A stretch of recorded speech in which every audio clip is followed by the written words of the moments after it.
Again, at least from his perspective, Marty, coming off of a pretty nice performance on the mound, and we'll see if that carries over now being the Friday guy this weekend. It's a simple thing, but you want him to be able to feel comfortable, have a good, clean inning to start.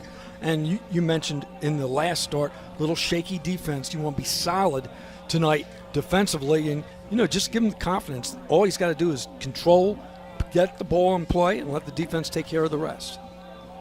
Defensively, usually good. The UNCW 14th in the country with 42 double plays turned this season. And that's come with the consistency as well, the infield especially. On the corners, you've had those two guys who have started every game, Jack Kroom at third base, Tanner Thatch at first base. But up the middle now, it's the shortstop, Kevin Jones. And for the most part, it's been Aiden Evans, your second baseman as well. And Marty, when can you have that consistency to your lineup defensively? You're so much better. You're just used to each other. You know where those tosses are coming from and how those throws are going to be made to first base. And I think you've talked about how this team has grown up as the years going through. The fact that they've been able to establish their starting nine and stay with that starting group really speaks well as far as how a team is settled down. Because if you look at lineups, especially in college baseball, up and down, there's groups that are still looking for combinations. Reed Stallman steps in. First baseman will lead off here for the Fighting Camels. Seahawks defensively shifting to the right side. First pitch misses away. And we're underway here. 6:05 in Wilmington. Great to have you with us tonight. Stallman, a .214 hitter. 10 home runs, 42 RBIs on the year. Takes this pitch low. 2 balls and no strikes. Campbell overall batting .290 as a team, but in conference play, that dips down to .280. Right in the middle at 6th in batting average against CAA opponents. Swing and a miss. Kept that fastball down, and it's 2-1 here to Stallman. So as you look from our center field camera, you see the shortstop Jones about 2 steps to the second base side of the bag. Outfield pretty straight on. Hits the mark on the outside corner of the fastball. 2 balls and 2 strikes to Reed Stallman. Deep in that left-handed batter's box. All gray uniforms for the Camels here tonight. And the Seahawks in their white pinstripe. The kick and the 2-2 just missed off the plate. And a full count here to Reed Stallman.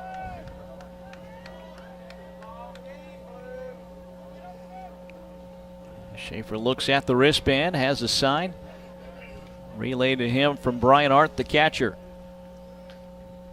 This pitch, fly ball to left field, coming in and to his right. And diving was Wills, but he missed it. A base hit. It'll be a single, just missed it coming in. Did his best to lay out, but Stallman aboard with a hit. So as we take another look at it coming off the bat, you see the ball just tail a little bit and continue to move towards the line. Good job keeping it in front. Single on the first batter of the contest. Yeah, you're a man on the island there on the corners. If you dive and that ball gets past you, base runner's running for a while. So a single here for Stallman. Peyton Howard, the center fielder. The pitch low gets away from Arndt. 1 ball and no strikes.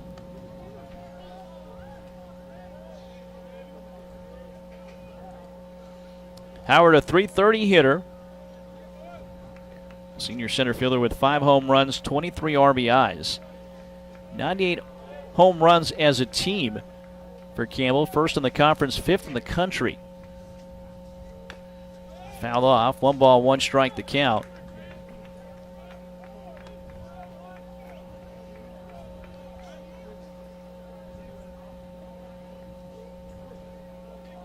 Howard from Sikeston, Missouri, transferred from Jefferson College.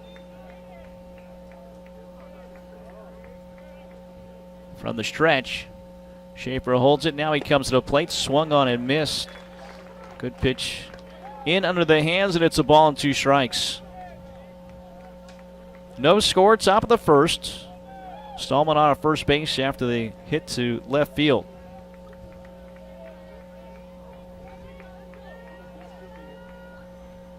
Schaefer with a pitch, swung on and missed. Changes the speeds and has him out ahead. A strikeout, Howard, 1 away. Now it's Lawson Harrell, big hitter in this lineup. No Grant Knipp, another big hitter for Campbell.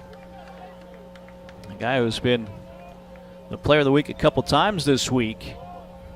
He's off to a great start hitting the baseball. He's been in and out of the lineup with injuries, but Harrell's been really good. First pitch, breaking ball away. 379 batting average, fifth best in the conference for Harrell. 21 homers on the year. One out, runner at first base, no score, top of the first. This pitch, fly ball, will hang up, left center field.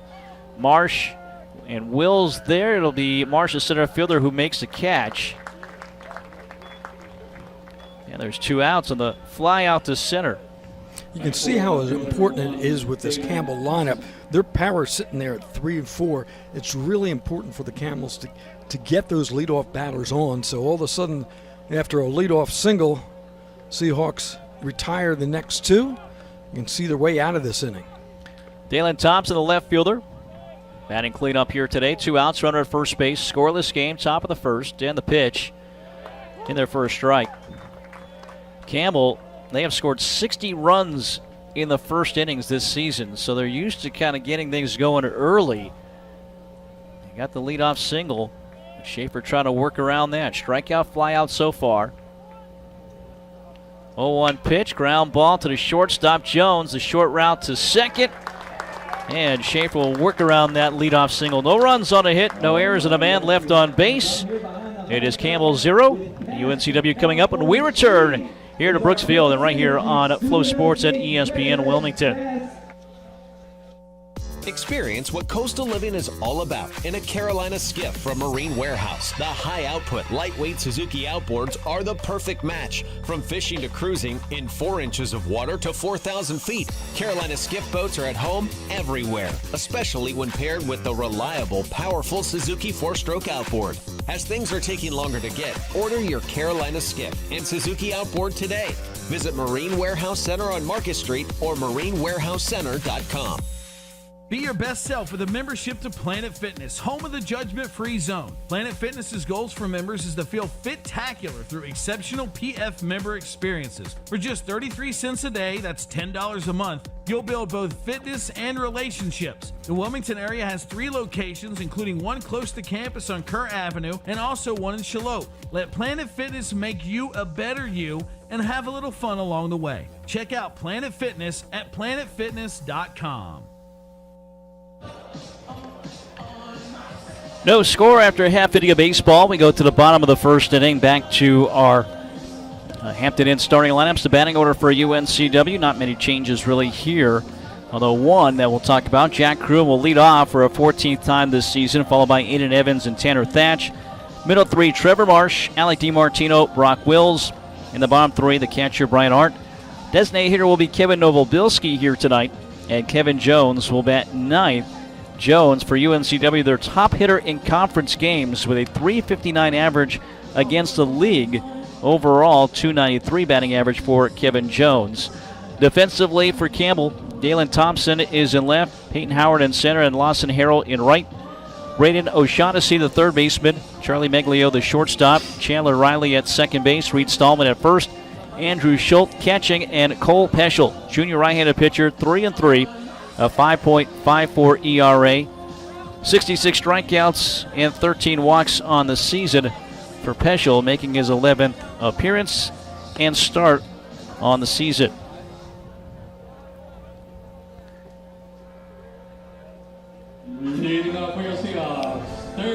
Jack Kroom, 295 a hitter. He's done really well leading off. He had 2 leadoff home runs over the weekend on the road against William & Mary.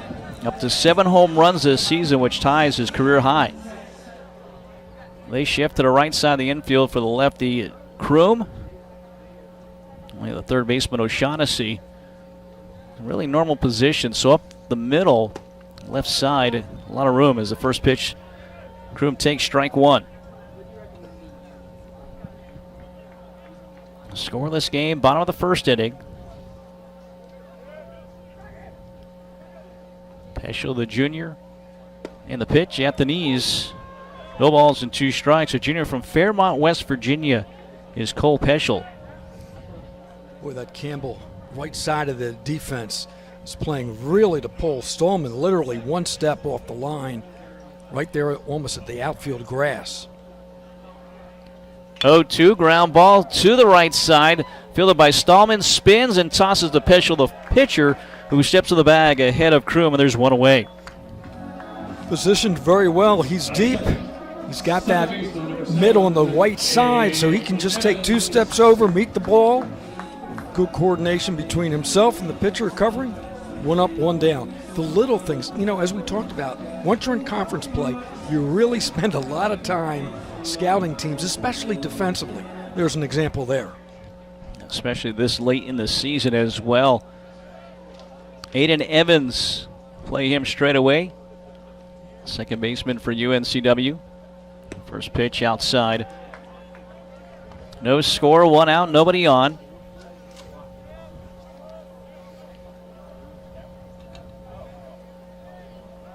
Evans, 271 average, sophomore out of Cornelius, North Carolina. Takes that pitch for a strike. Now 1 ball and 1 strike. Peschel, I mentioned, from Fairmont, West Virginia, 20 miles southwest of Morgantown, West Virginia.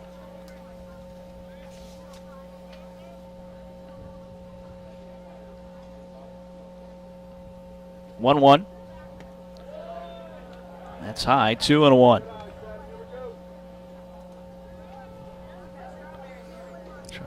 Evans has drawn 15 walks already this year.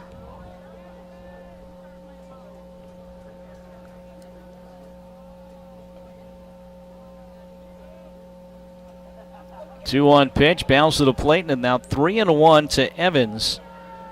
With Thatch on deck here for UNCW.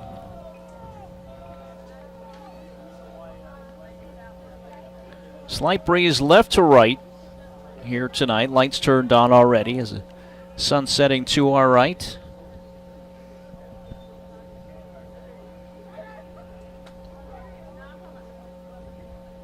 Three-one pitch, fouled off the helmet, coming our way. Full count down to Aiden Evans.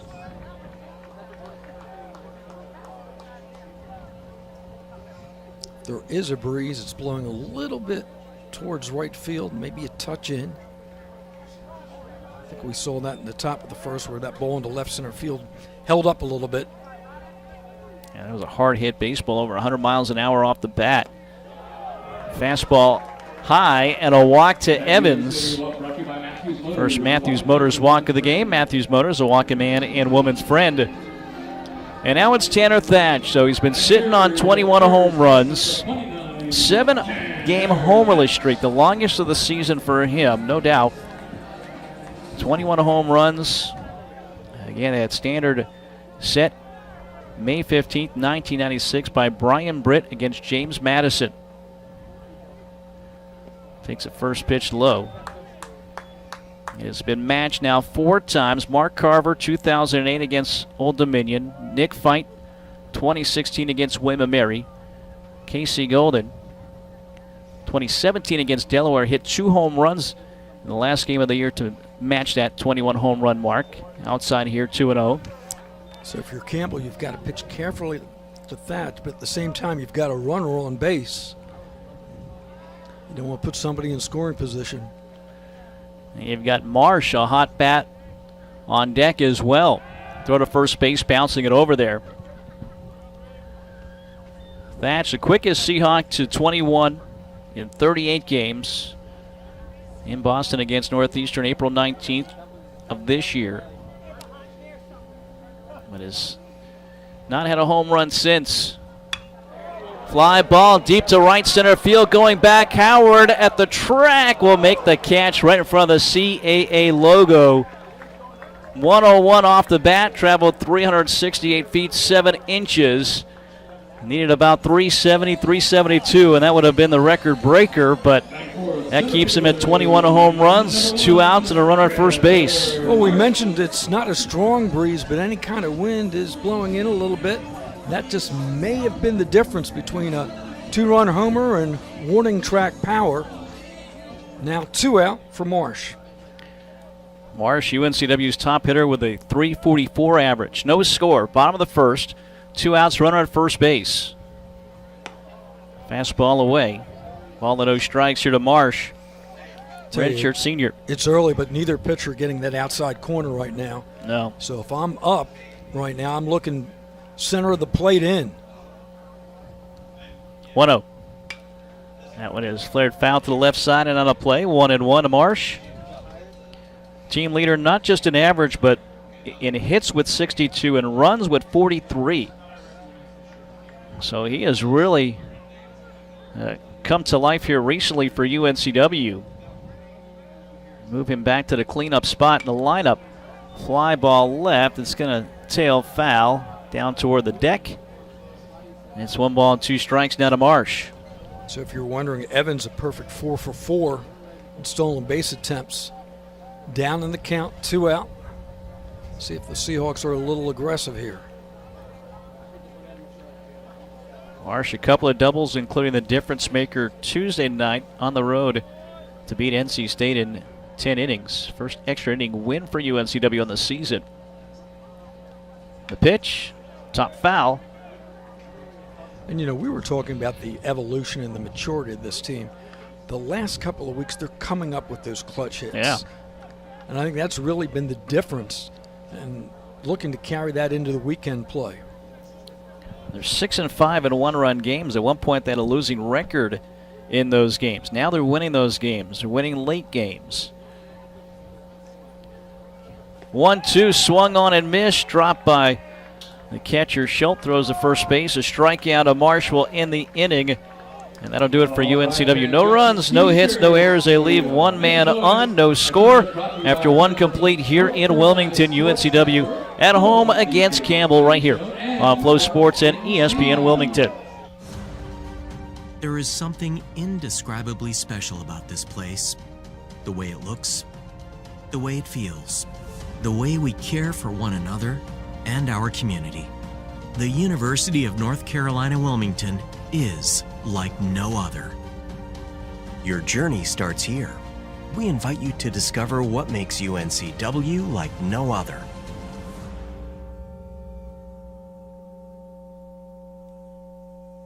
This is where everything starts. It's a place of new beginnings, new opportunities, and a new identity. We are the Coastal Athletic Association, and from the beaches to the city streets, we are united to succeed at an elite level. In competition, in our communities, in our lives. This is the tide that lifts us, the fire that burns inside all of us. This is our moment, our new chapter. We are the CAA, and we are united in excellence.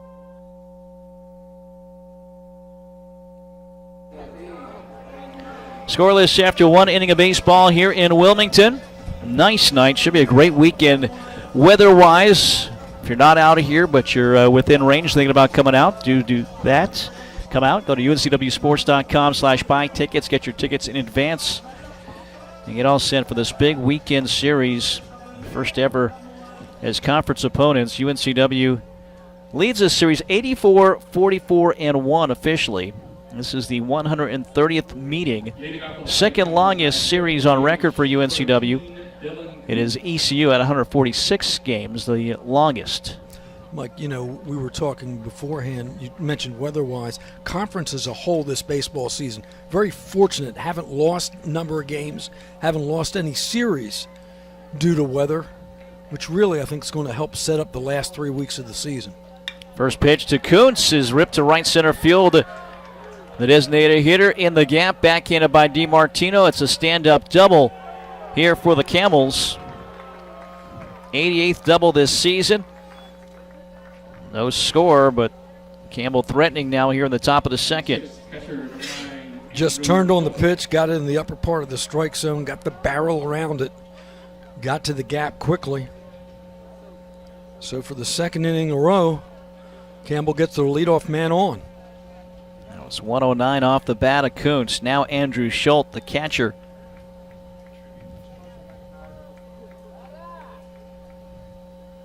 First pitch, breaking ball for a strike. Schultz, the freshman from Cornelius, North Carolina, and Huff High School, the same as second baseman Aiden Evans for UNCW. Kuntz, the man ahead of him, also from Huff High School. Bows to the plate. Kuntz, big lead, but he retreats. 1 ball, 1 strike to count. Interesting, within the conference now, you add Campbell, you've had some other North Carolina schools, just making the recruiting wars even more intense to try to get those in-state kids to stay in for your program. Shows bunt. Bunts it third base side. Fielded by Schaefer. Throw to first base. Sacrifice bunt. Gets Kuntz to third base. Good job by Schaefer. Takes his time, gets off the mound, sets, makes the steady throw.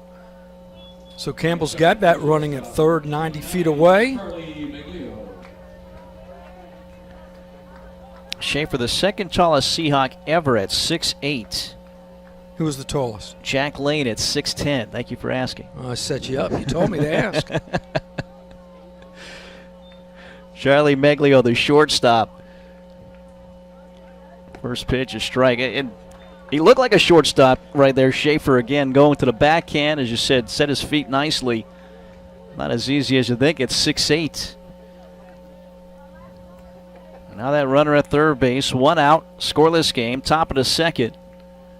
And the pitch drops it in for strike 2, 0-2. Infield back, except for the corners a little bit, conceding the run, looking to avoid a big inning. Leadoff double for Kuntz. This is a pitcher's pitch right now. Now at third base here for Kuntz. Foul tip that Art couldn't hold on. Stays 0-2. Back-to-back freshmen, Schultz and now Meglio, a freshman from Jackson, New Jersey.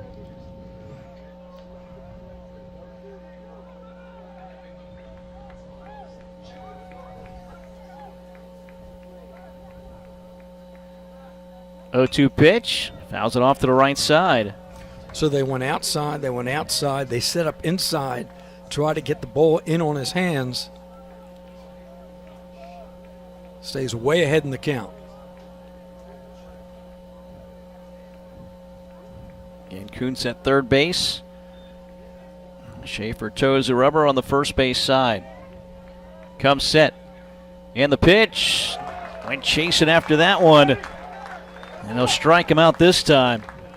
So good sequence. You get ahead, you go outside, then you go inside. So now he's got to watch that inner part of the plate and you throw that breaking ball away.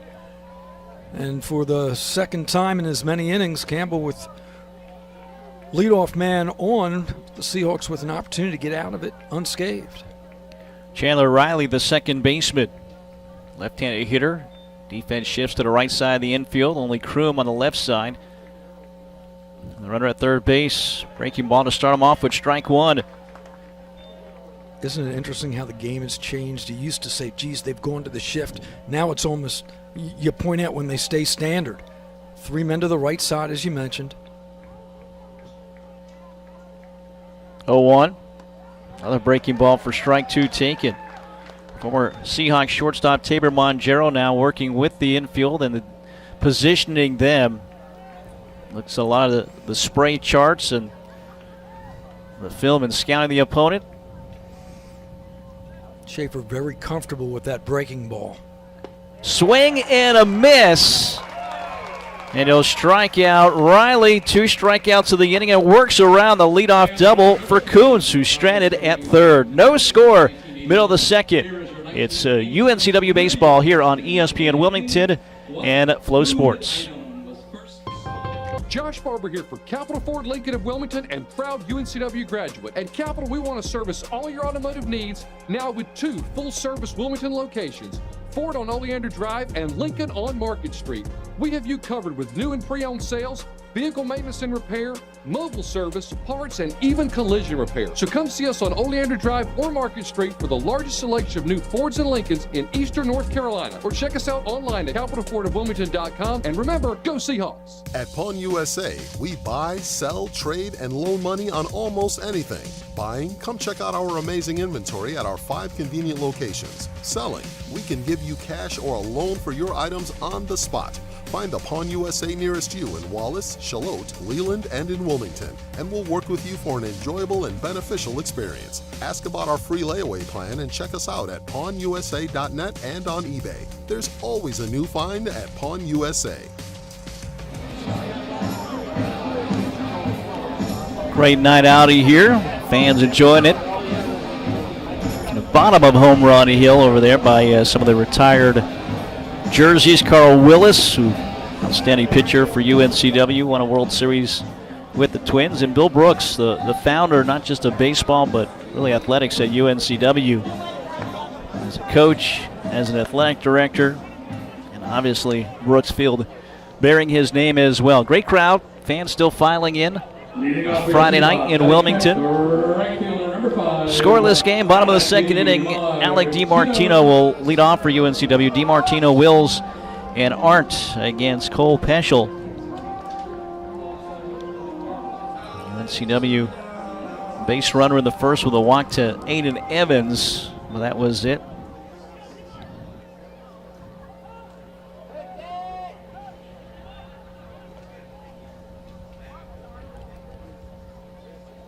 Peschel, first pitch.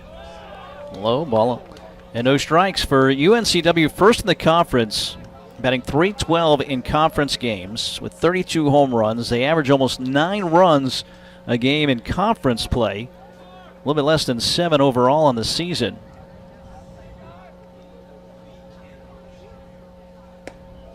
Missed outside with a fastball, 2-0. Facing a Campbell team that's 10th in the league with an ERA over 7. Campbell's definitely winning more so with their offense than with their pitching right now. 2-0. That's a fly ball left center field. That'll get down to put a charge into that one. DiMartino, hard turnaround first base, heads to second, a stand-up double. 103 off the bat of DiMartino, and the Seahawks have their leadoff man aboard in a scoring position with a double. Another look at it, you can watch him heading the count, jumps on that pitch, center fielder shaded towards right, no chance to get there in time. Seahawks have that leadoff runner in scoring position. See if Wills can move him over with less than 2 outs. Wills, a lefty, they put the shift on for him. So a lot of distance between Miglio, the shortstop, and O'Shaughnessy, third baseman, who's playing closer to the line in a little bit. In on the corners. First pitch at the knees for a strike, 0-1. Big hole in that shortstop, that left side. In fact, if you hit it hard, you got a big hole in left center as well. You could run all day. Yeah. Got Thompson playing closer to the line and Howard in center field up the middle. Outside, 1 ball, 1 strike. No score, bottom of the second. Leadoff double for DiMartino, his 11th this season to lead this team. He's also reached base now in 16 consecutive games. The redshirt sophomore, Alec DiMartino, takes his lead away from second base. The pitch ran inside, swung on and missed. And the count, 1 ball and 2 strikes. So now with 2 strikes, do you shorten the swing a little bit to make sure you put the ball in play? Try to pull it, move that runner over to third with less than 2.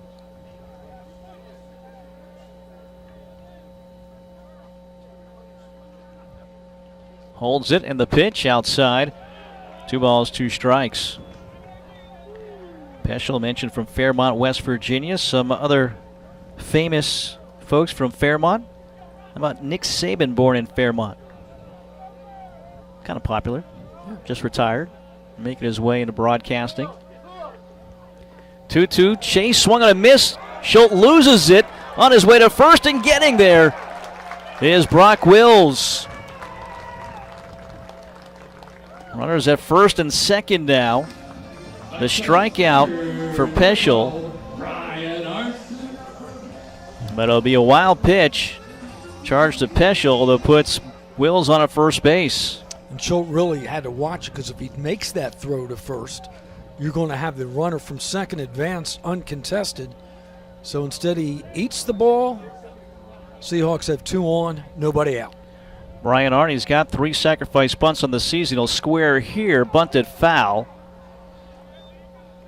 0-1 to the junior out of Holly Springs. Tell you, that was close to him hitting the ball a second time in fair territory. But you're right. I mean, here's the little things in the game. Get the bunt down, move the runners over. Third baseman has to hang back a little bit with the runner at second with a good size lead off the pitch. Scoring a bunt again, bunts at third base side, but it rolls foul, so he's trying to get the third baseman O'Shaughnessy away from the bag. But that's foul, 2 foul balls.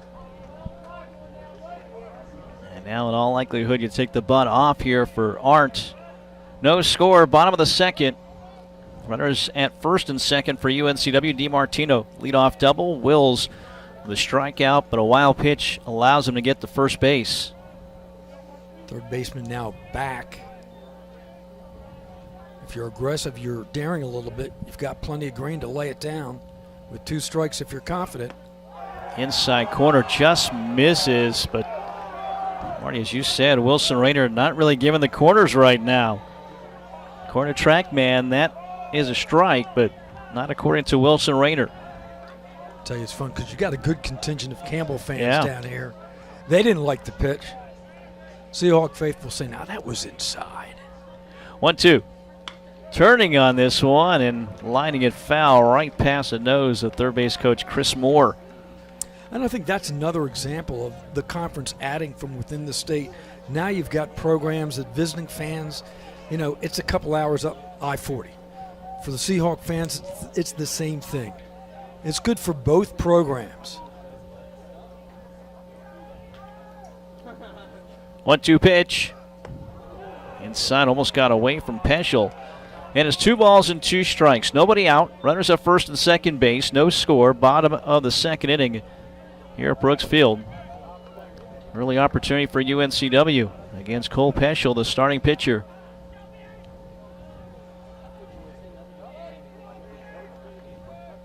This pitch, chopper left side, deep in the hole. The shortstop, the short route to second. And it's made Meglio to Riley, the second baseman. So Arndt on with a fielder's choice. 1 away, runners on the corners now.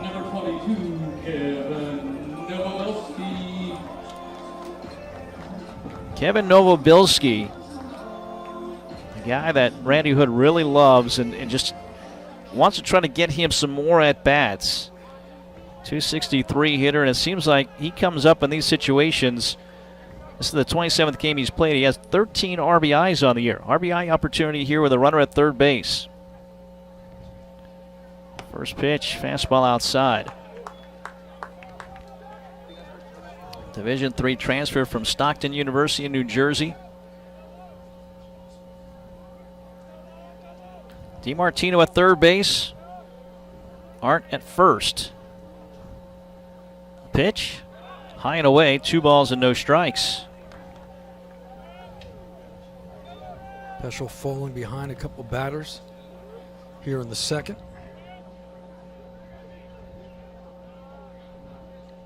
Wind shifting now, blowing right to left, in from left center field.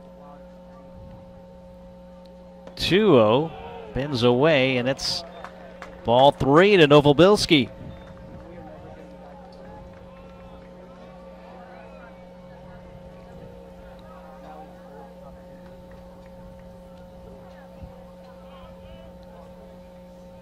Runners on the corners, 1 out. 3-0 to Novobilski. Takes strike 1, 3-1. 11th game as a starting designated hitter for Novobilski here, the redshirt sophomore. Left-hander still up in the count, looking for his spot, his pitch. The 3-1, they start Arndt, the pitch high, and it's ball 4 to load the bases. The Matthews Motors walk. Matthews Motors, a walking man and woman's friend. Bases loaded for statistically the best hitter against the league for UNCW, Kevin Jones, but Dusty White, the first-year pitching coach, will head out there to talk to Peschel in between. At the beginning of the season, it was 3, 4, maybe 5, doing most of the damage. Now there's more consistency, 1 through 9, and especially you look at a guy like Kevin Jones, 293 average, 2 home runs, with 25 RBIs for your 9-hole hitter. That's pretty good. He's got a great RBI opportunity here in this second. It's been the bottom of the lineup that's really helped out, as you mentioned. If not in an opportunity to get RBIs, they've been getting on base, so when they flip to the top of the order, but you're right. Right now, this lineup 1 to 9, probably as consistent as they've been, really puts a lot of pressure on a pitching staff. No action in the Campbell bullpen right now. Just coming out to go over the situation. Again, if you're Campbell, you want to avoid the big inning right now. You got the number 9 hitter. Outfield pretty straight away. Double play depth up the middle. So if you're Jones, he's been struggling with control a little bit. You're almost looking for your pitch until you see it instead of trying to jump on that first one. Jones, a junior shortstop, 293 average. Takes the first pitch low, gets away from Schultz, but the runner stayed put, a ball and no strikes. So Jones, that average 359 against the league. And he's got 17 of his 25 RBIs in league play as well. Again, the base is loaded, 1 out. DiMartino at third base, Arndt at second. Novobilski is at first base after the walk.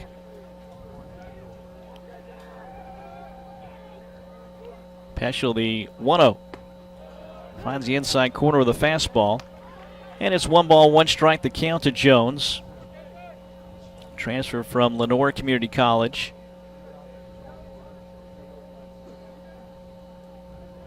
Wind shifting now, blowing directly in from left center. 1-1. Hits it foul. It's a ball and 2 strikes here to Jones. Scoreless game, but a great opportunity for UNCW.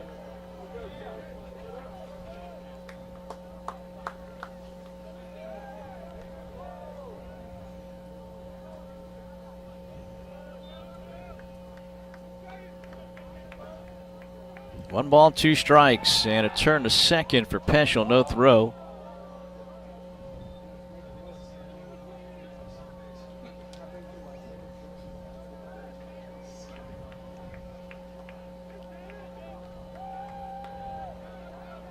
Get a nice crowd here tonight. 1-2 pitch. Low and away, breaking ball, and it's 2 balls and 2 strikes now to Kevin Jones.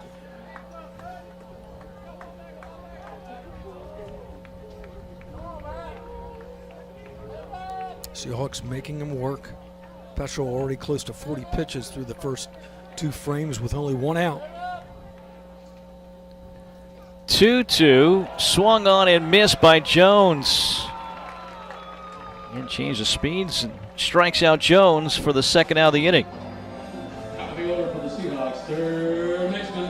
So it's up to Jack Kroom now, the top of the lineup here for UNCW with 2 outs, bases still loaded, no score, bottom of the second inning. So the Seahawks were able to escape the first 2 innings after Campbell had runners in scoring position. Now the Campbell's in the same situation. A ground ball from getting out of this inning.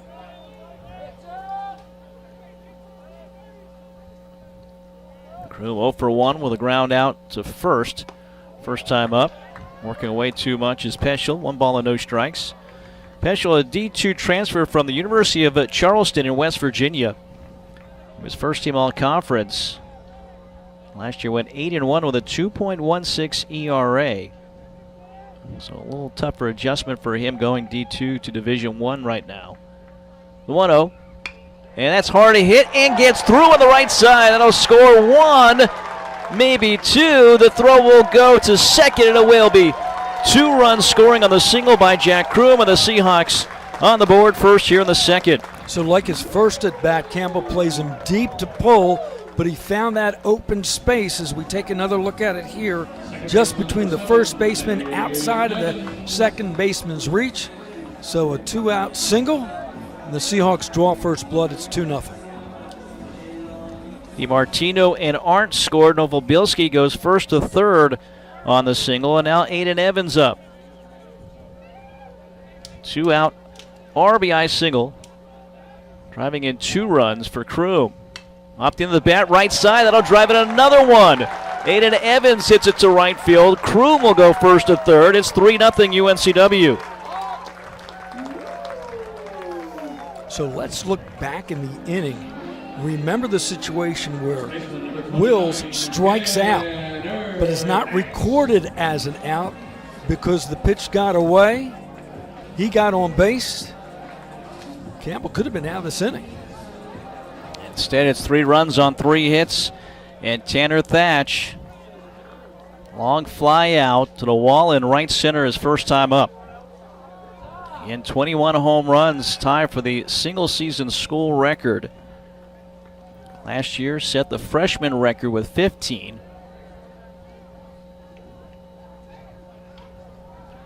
The career record is 40, so he's already at 36 for his career just in his sophomore season. First pitch, hard hit down the line, but foul. 0-1. So again, tied with 5 Seahawks. Brian Britt establishing the record with 21 in 1996. Mark Carver, Nick Fite, Casey Golden. All 4 of those went on to be CAA Player of the Year in the year that they hit 21 home runs. In their first strike, 0-2. Seahawks, through the first couple of frames, have really been able to pull the ball, get around on Peschel. Runners on the corners with 2 outs. 3-0 UNCW, bottom of the second. No balls, 2 strikes. Tanner Thatch. The pitch. Fouls it straight back. So again, you've got 2 strikes on the batter, 2 out. See if Evans is a little aggressive off of first. So if he tries to steal second, worst case scenario, you get number 3 batter to lead off the third. See how aggressive they are. 0-2 pitch. Swung on and missed. He'll strike out, does Thatch. 3 strikeouts in the inning, but one of those, that's the base runner because the wild pitch. In the end, it's 3 runs on 3 hits. No errors and 2 runners left on base. After 2 innings, Seahawks lead it. 3-0 our score here on Flow Sports and ESPN Wilmington.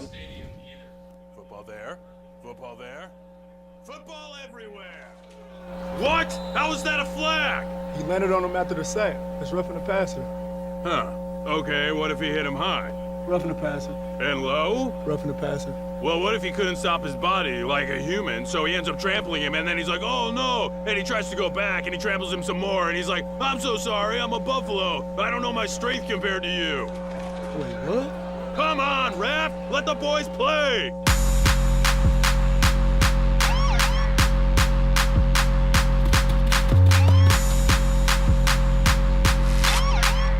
Today is your day. It's time to stop wishing for it and start working towards it. One day at a time, one workout at a time. Your best is not behind you. Look forward.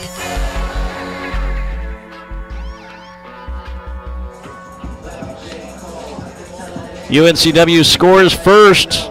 Jack Kroom drives in 2, Aiden Evans 1. It's 3-0 UNCW, 2 innings in. Here at Brooksfield in Wilmington tonight. Mike Vaccaro, Marty Fuhrer with you. And, Seahawks, always great to get the early lead here.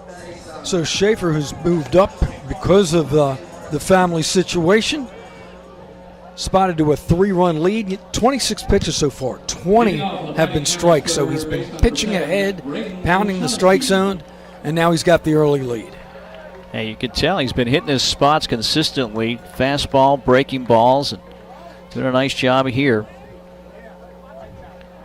So far, 3 strikeouts as well for Schaefer. First man is O'Shaughnessy. The third baseman takes a pitch low. Braden O'Shaughnessy from Poland, Ohio. Transferred from Youngstown State. 1-0. In their first strike. Now 1 ball, 1 strike the count. Again, man, when Schaefer can get that breaking ball over consistently, he can just be tough. Doesn't have an overpowering fastball, but if you're looking breaking ball, he can get it in on your fists in a hurry. Again, that big frame. Fly ball to right field. DiMartino backpedals, moves to his left a couple of steps, catches to his left side, and there's one away. So one time through the lineup, and giving up just 2 hits, no runs for Schaefer. 1 out, top of the third, back to the top of the lineup, Reed Stallman, who has one of those 2 hits, single to left field. Diving attempt for Brock Wills came up empty.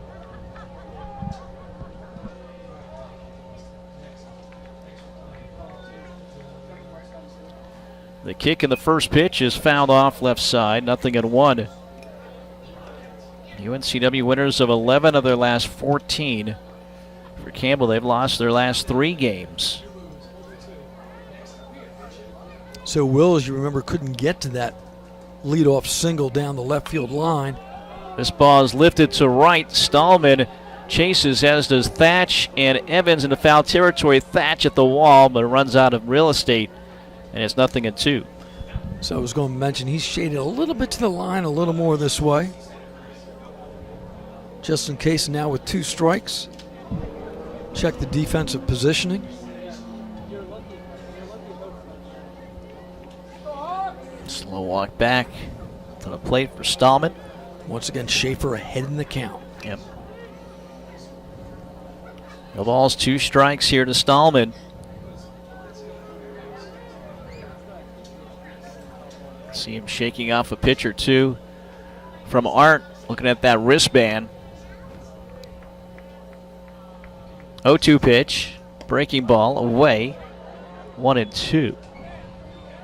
Like you and Jim did the Towson series where their catcher didn't use that, right? He was given the hand signals, which we're not seeing often anymore.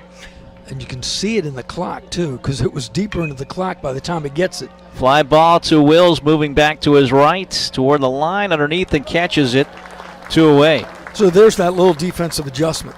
They swing him to the line a little bit. This at bat makes a routine play, but you can see he's fighting the sun. The sun now, you know, if you're looking in left field, you're looking right into the sun over that first base dugout.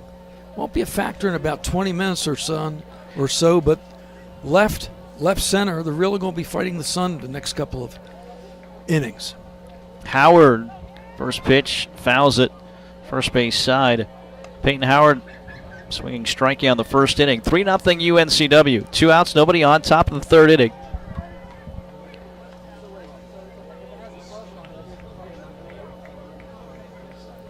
Oh, 1 pitch, breaking ball high, and the count now 1-2, or 1-1, excuse me.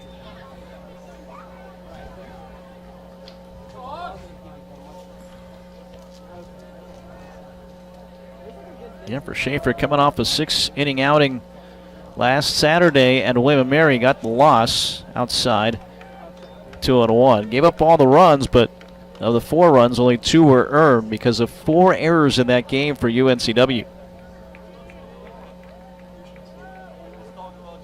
2-1 pitch. That slips out of the hand. Tied away. 3-1 now to Howard with Harrell on deck. Big home run hitter for the Fighting Camels.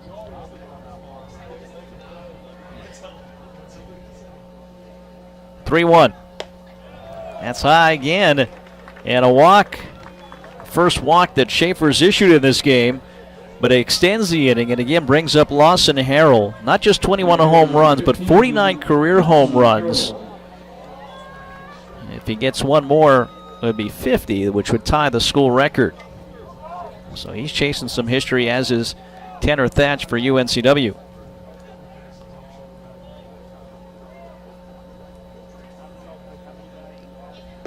Check swing, and he went, so it's 0-1. Again, his average 379 coming in, 61 base hits, 21 home runs, 49 RBIs. He can get you back into the game with 1 swing. 0-1. Inside, fouls it off. In-state product is Harrell from Shelby, North Carolina, Crest High School.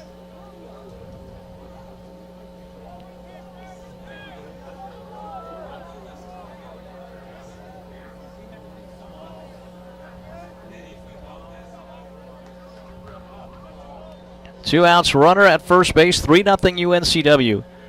Top of the third, a throw to first base back safely is Howard.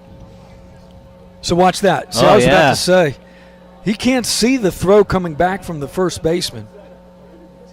Right there was Kroon to back him up, the third baseman. Boy. Schaefer put that hand up right away. You make the throw to first, let the first baseman walk it back over to you. It's got to be a scary feeling, too, to just lose it in the sun. No balls, 2 strikes with 2 outs. Schaefer with the pitch. They start the runner. The pitch low and away, gets away from Art to stolen base for Howard. 1 ball, 2 strikes to Harrell. So for the third straight inning, Campbell gets a runner in scoring position.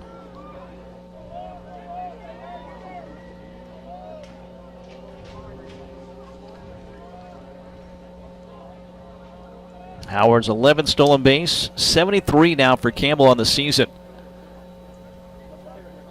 Dancing around at second, the 1-2. Pops it up right side into foul territory, chasing his Thatch into the shadows, and it goes out of play. Count still 1-2 here to Harrell. Well, of course, one of the storylines of Campbell joining the CAA is Randy Hood, who went to school and coached at Campbell and was on the very first regional team back in 1990. They were an upset team that year in the Big South tournament. Won the championship, made their very first regional appearance. Went out to Stanford. 1-2.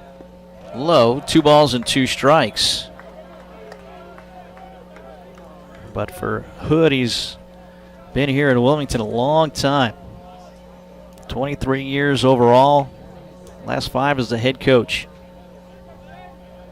So for Schaefer, after really taking care of the first 2 batters of the inning relatively easily, drill out of work. 2-2, fouls it off, yeah. Harrell, again, waiting for a good pitch that he could do something with. So far, a 6-pitch at bat to the right fielder, Lawson Harrell. You know, for a power hitter, very disciplined at the plate. Not chasing a lot of bad pitches, fouling off ones he can handle. 2-2. Bounce to the plate, gets away from Art. On a wild pitch, the runner advances to third. Well, Howard with a 2-out walk. Stole second. Now a wild pitch puts him at third base. 3-0 UNCW. But Campbell a chance here. Just lengthy at bat to Lawson Harrell.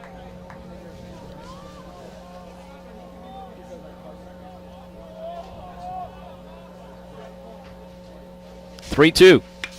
Breaking ball's a fly ball deep to left center field. Marsh goes back to the warning track to the wall, leaps up, and that's going to be a home run for Lawson Harrell, his 22nd and his 50th of his career. So he takes the lead in the league over Thatch and makes this a 3-2 ball game here in the top of the third. Milestone home run there, and we mentioned Campbell 1 swing away, and Harrell delivers, and that ball carried, went through the little breeze. Another look at it here, got it up high, got the barrel of the bat on it. Leap at the fence, 1-run game. 102 off the bat, 386 and 3 inches to get over the fence and out of the reach of Marsh. And the first pitch now to Thompson is ball 1. 3-2 ball game. You've got to think it's going to be maybe a higher scoring game. As the pitch is strike 1-1 at Thompson, who reached on the fielder's choice in the first. That was to end the inning, though, on the ground out that forced out Stallman at second base. Outside, 2-1. Schaefer looks like he's speeding himself up a little bit right now. Upset that he gave up the home run. Depending on this batter, I wouldn't be surprised if we have a visit to the mound just to settle things down. Ground ball to Jones on a couple of hops. The shortstop up and over to first base. The ground out for Thompson will end the inning, but Campbell gets on the board with 2 runs on 1 big hit. An historic hit for Lawson Harrell, 22nd of the season. Again, his 50th of his career to tie the school record at Campbell. Middle of the third, the Seahawks up 3-2. Back after this on Flow Sports and ESPN Wilmington. Hey, grab me 1-2.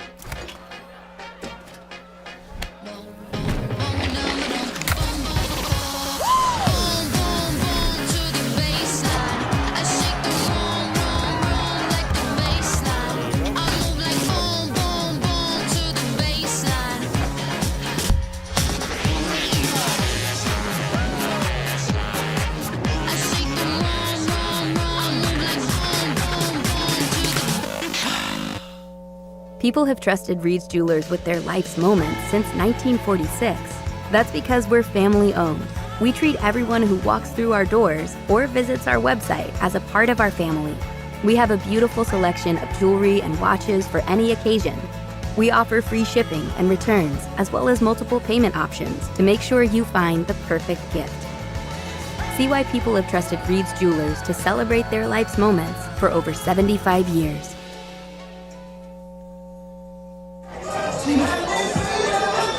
UNCW leads 3-2 our score. You see the home run. Great effort by Trevor Marsh, but out of his reach.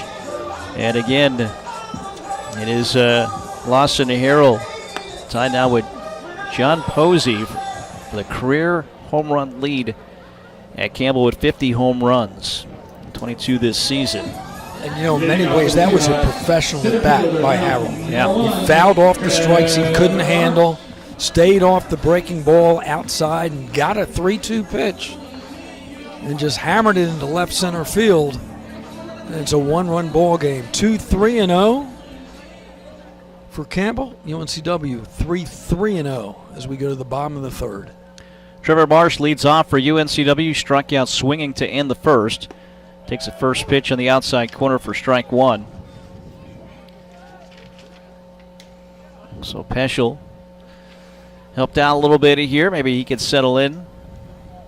Now that Campbell's down just a run. 3-2 ball game. 0-1.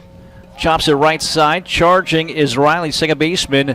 Picks and throws. And Marsh retired, 1 away. That'll bring Alec DiMartino up, who led off the second with a double and scored. Or the 2 RBI single from Jack Kroom.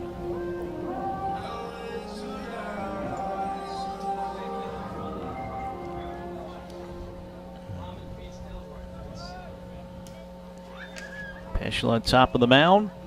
DiMartino as they shift center fielder Howard a little bit toward right field. This was sent on a line at left, but it's going to go foul. Nothing at 1. Mentioned Nick Saban, also born in Fairmont, as is Peschel. Another outstanding athlete, Mary Lou Retton. Current day people have no idea who that is. But you do. Right, Marty? Yeah. Thanks for showing how old we are, right? But remember, you do too, so. Yes. 0-1 pitch. Just missed. Where did that miss? Just outside. 1 ball, 1 strike here to DiMartino.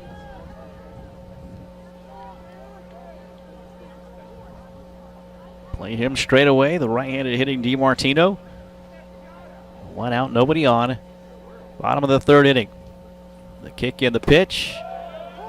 There's a strike. 1-2. Fastball from Peschel.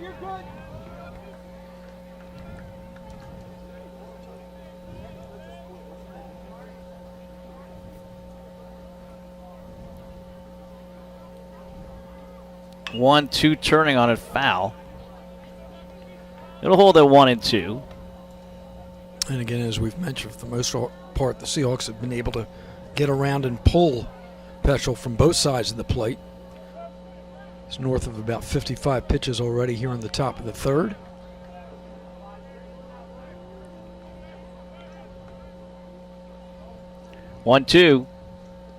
Bounces it in. 2 balls, 2 strikes. Hardy CAA Scoreboard. Some scores of interest. The biggest one, Charleston beat Towson earlier today, 8-5 final scores. So Charleston now a half game up on UNCW in first place.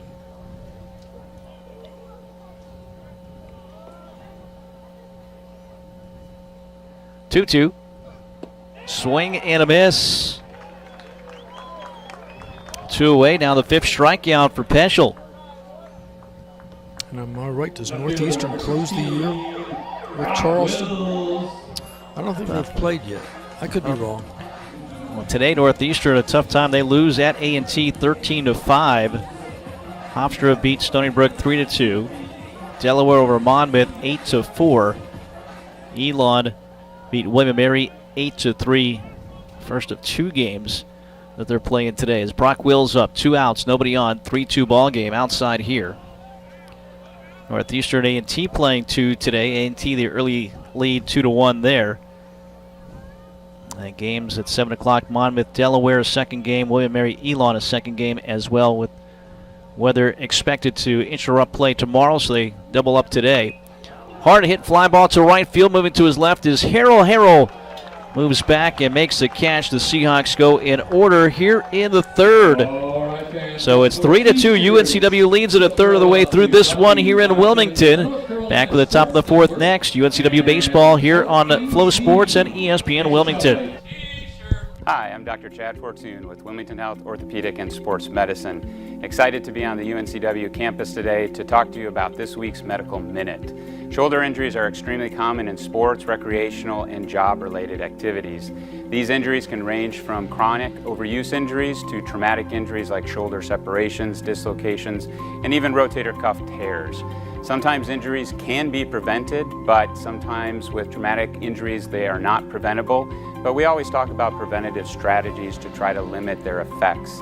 One of the biggest things to consider is rotator cuff strength as well as upper back strength, in addition to good posture throughout your day. As always, if these symptoms persist, please come see us at Wilmington Health Orthopedic and Sports Medicine. Our goal is to support you with easily accessible world-class care for all your orthopedic and sports medicine needs.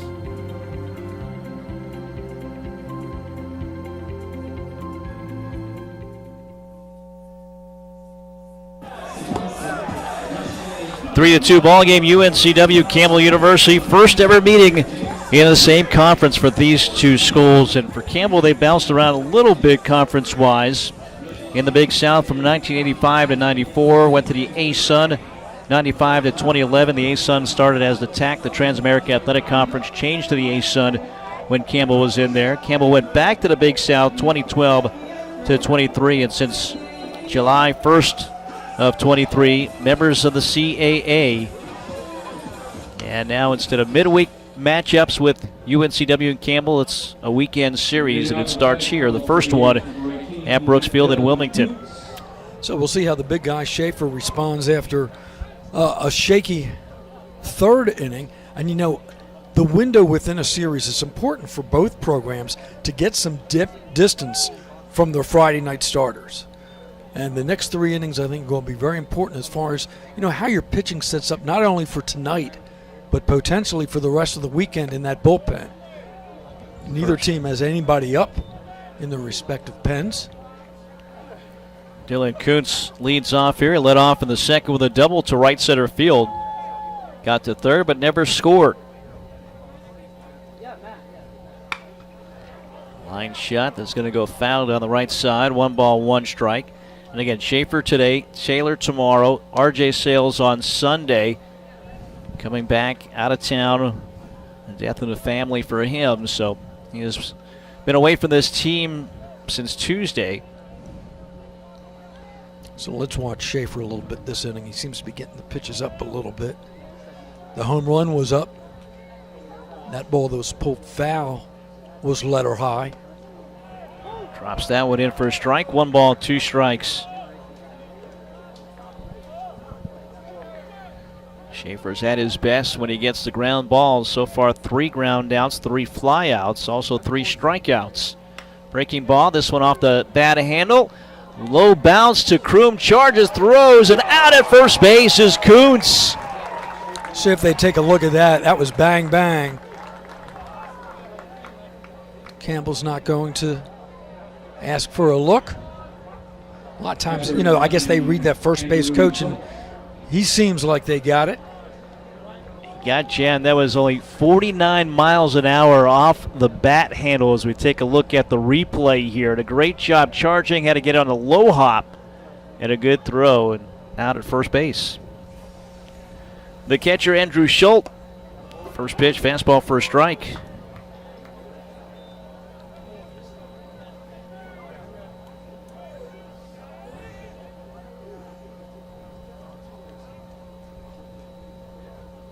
Kick in the pitch in there. I was about to say low.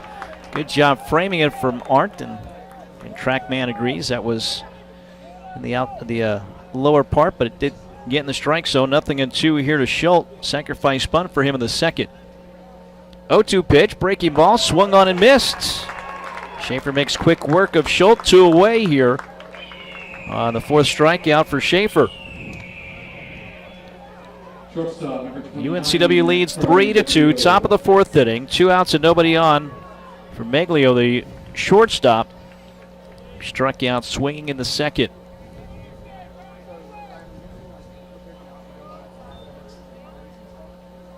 Ground ball down to an E. Kroom at third, up and over to first base. And a 1-2-3. Great bounce back inning here for Jacob Schaefer. He sees the minimum, 3 up and 3 down. We go to the bottom of the 4th. Seahawks lead it 3-2 here on Flow Sports and ESPN Wilmington. Josh Barber here for Capital Ford Lincoln of Wilmington and proud UNCW graduate. At Capital, we want to service all your automotive needs now with 2 full-service Wilmington locations, Ford on Oleander Drive and Lincoln on Market Street. We have you covered with new and pre-owned sales, vehicle maintenance and repair, mobile service, parts, and even collision repair. So come see us on Oleander Drive or Market Street for the largest selection of new Fords and Lincolns in eastern North Carolina. Or check us out online at capitalfordofwilmington.com. And remember, go Seahawks. The Ogden Tap Room opened its doors in the summer of 2013. The goal? Create a family-friendly restaurant and bar where the locals gather to eat, drink, and celebrate special occasions. 5 years later, it's just that. We open daily for lunch and dinner, and the bar is well known for its state-of-the-art draft system. We also have a wonderful patio that's perfect for live music and events. Come join us at the Ogden Tap Room. We'd love to share our great food, drinks, and service with you. Great day out of here. You look ahead to what's ahead for UNCW. Tuesday on the road at Charleston Southern. We'll have that game for you on ESPN Wilmington. And then next weekend, another home series against Hofstra. It'll be Mother's Day weekend, senior weekend as well. And then Tuesday, May 14th, the final home game for UNCW against nationally ranked North Carolina. Again, we'll have all those games, the home games, on ESPN Wilmington, Flow Sports as well. And we remind you on the radio, it is ESPN Wilmington, WMFD Wilmington, W269 DF Wilmington, and WKXB HD3 Boiling Spring Lakes. Doug Carlisle back in the studio. Mike Vaccaro, Marty Fuhrer with you here. Our SDN crew, Riley, Seth, Joy, Carson, Ryan, and Richard tonight. And as you took a good look at everybody out on the hill, it's starting to feel a little like beach weather, isn't it? A little warm. We'll see how this ballpark starts to play as the temperatures heat up. Brian Hart reached on the fielder's choice and scored a run in the second. It's 3-2 UNCW. Bottom of the 4th. First pitch. Fouls it off to the right side. Big weekend, May the 4th tomorrow. You've got Cinco de Mayo on Sunday. I just said the Kentucky Derby tomorrow. Graduation season coming up. Yeah, next weekend we'll have commencement ceremonies here on campus. That one hit foul to the right side again.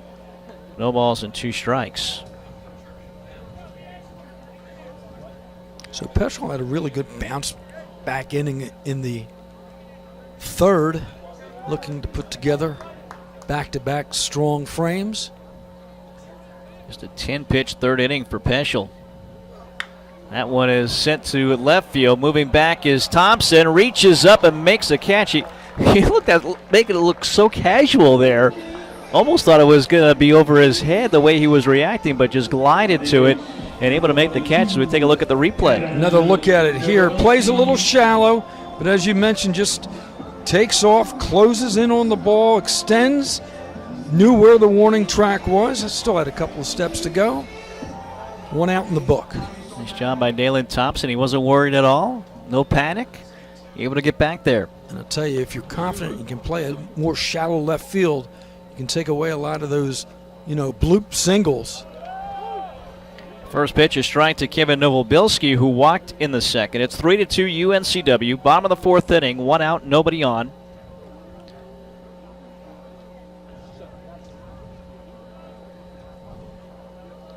A 1 pitch. Low, 1-1. Novobilski, 27th game, 16th start for him. 11 as a DH. He's been at second base defensively as well.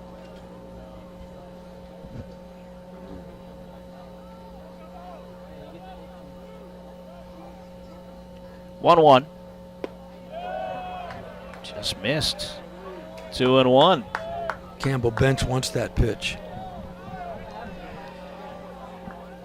It was a ball out of the strike zone according to TrackMan. Low.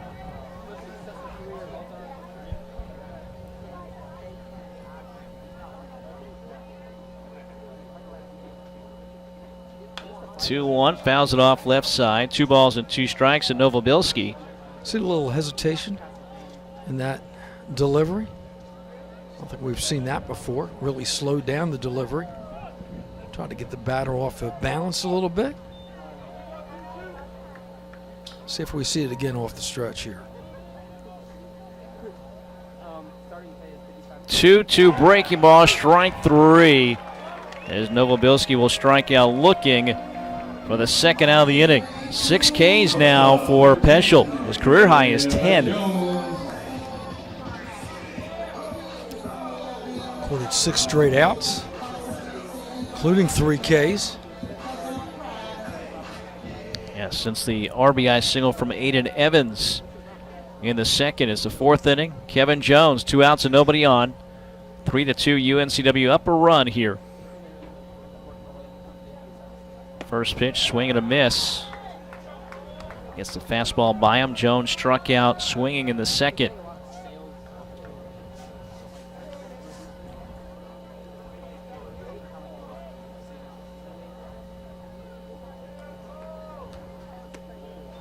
This pitch low and away. 1 ball, 1 strike.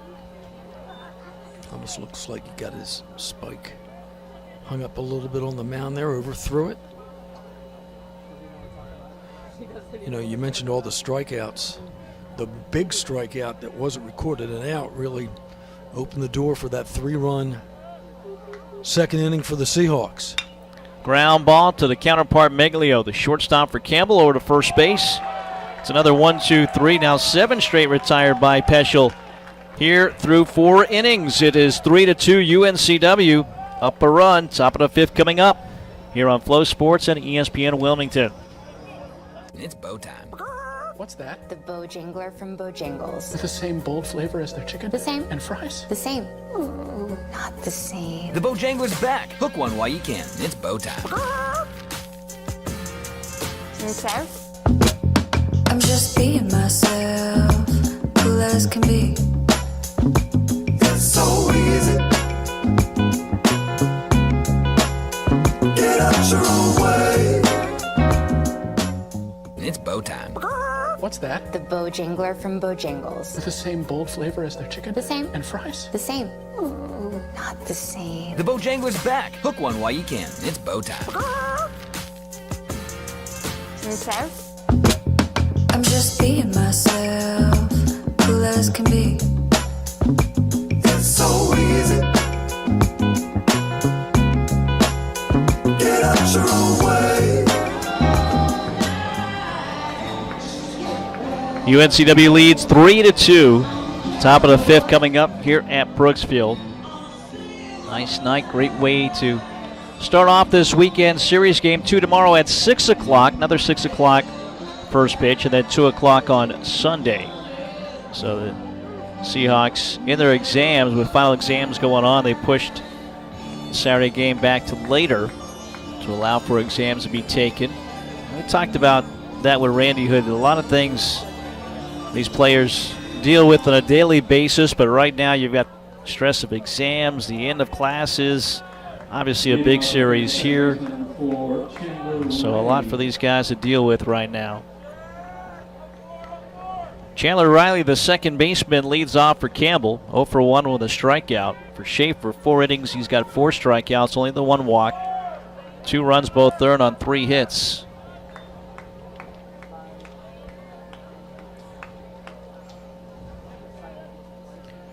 Infield shifts to the right side. First pitch, ground ball to the right side, but foul, 0-1. Next pitch will be the 60th for Schaefer. 41 of those have been strikes. So again, his accuracy has been good.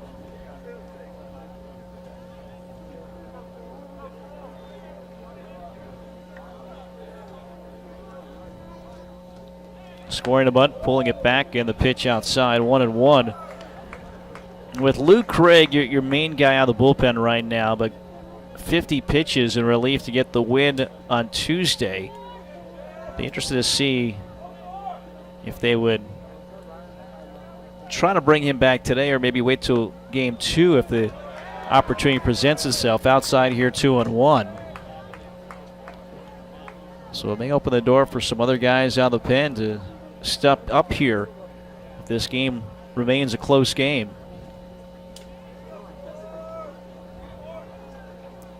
2-1 pitch. Chopped right back to the 6-8. Schaefer leaps up, catches, and tosses over to Thatch. Pays to be 6-8. Riley's probably just shaking his head because he knows if that gets over the pitcher's head, that's probably an infield hit. Take another look at it here.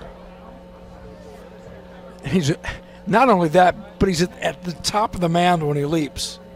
Makes the underhanded throw. 1 out. Yeah, made that landing a little odd with the front side of the mound, but nice job way to field your position. He's now retired 5 straight since the home run to Harrell in the 3rd inning. It's 3-2 here. 1 out, nobody on for O'Shaughnessy. Swing and a miss. Good pitch hit under the hands with a fastball at 92 miles an hour to O'Shaughnessy, who flied out to right field in the 3rd.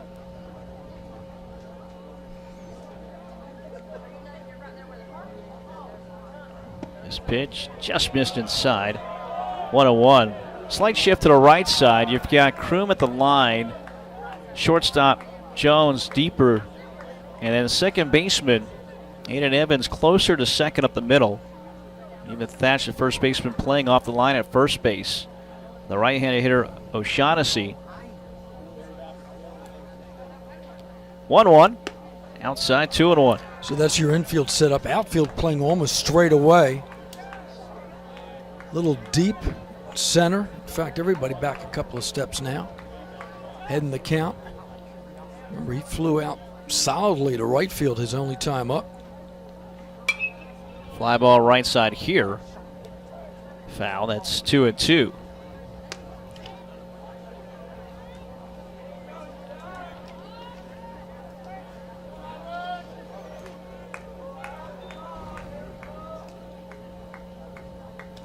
Hart sets up inside. The catcher, the 2-2 pitch inside, fouled away. It'll hold at 2-2 to O'Shaughnessy.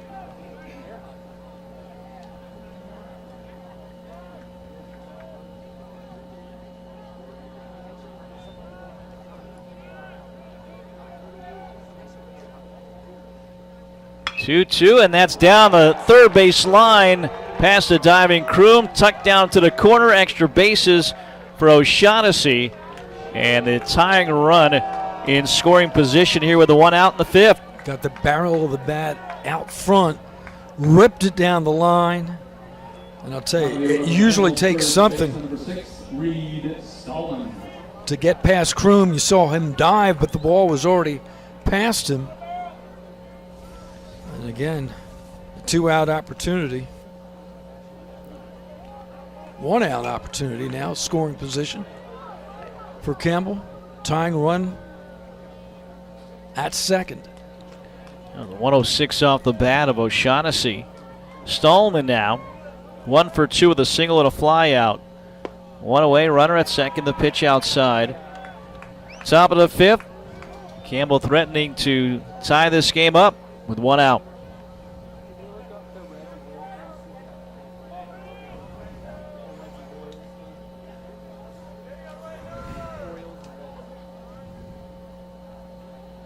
Pitch here. Good one. A lot of movement and has Stallman swinging through. 1 ball, 1 strike. Again with the shift, Kroom at third base, a good 7 steps off the line. Big hole in that shortstop hole as well. If he gets that outside pitch and takes it on the ground, this will be a tie ball game. 1-1, breaking ball lifted to right field, moving back. DiMartino at the track, at the wall. Well, it's not going to be tied. Campbell's going to take the lead, a 2-run home run for Stallman, his 11th this season. And it is Campbell up now 4-3. Well, we told you at the top, Campbell plays long ball. And all the runs coming off the long ball today, a 2-run shot. And here in the top of the 5th, another look at it for you. Just got it square. Center fielder number 10, Peyton Howard. 4-3. Change up middle right there, and 110 off the bat. 361 feet, 7 inches. Little activity now in the Seahawk bullpen. Cole Benton. Lefty starts to warm up. Looking to bunt, pulling it back, and the pitch off the foot of Art. 1 ball and no strikes here to Peyton Howard.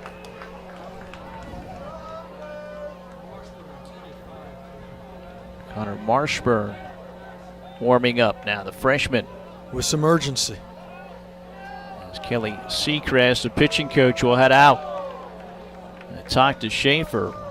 I think this is twofold. 1, to settle Schaefer down, and 2, get some extra throws in the bullpen just in case a little bit later on this inning you feel you need to go there. Pitch count up a little bit. We talked about the importance of 4, 5, and 6 in this game for the pitching staff. And right now, after the 2-run homer, Schaefer looks a little rattled.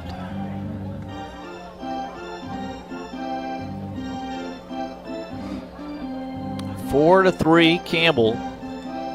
4 runs on 5 hits, including the 2 home runs. Now 100 home runs as a team this season for the Fighting Camels. And neither one of them was there any doubt. 1-0 pitch.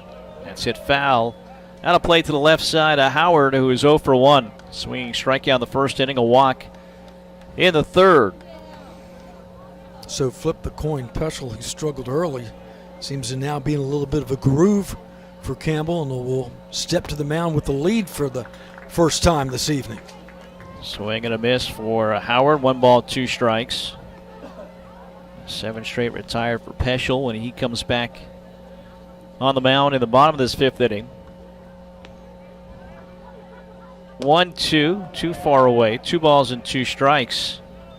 Howard wouldn't bite.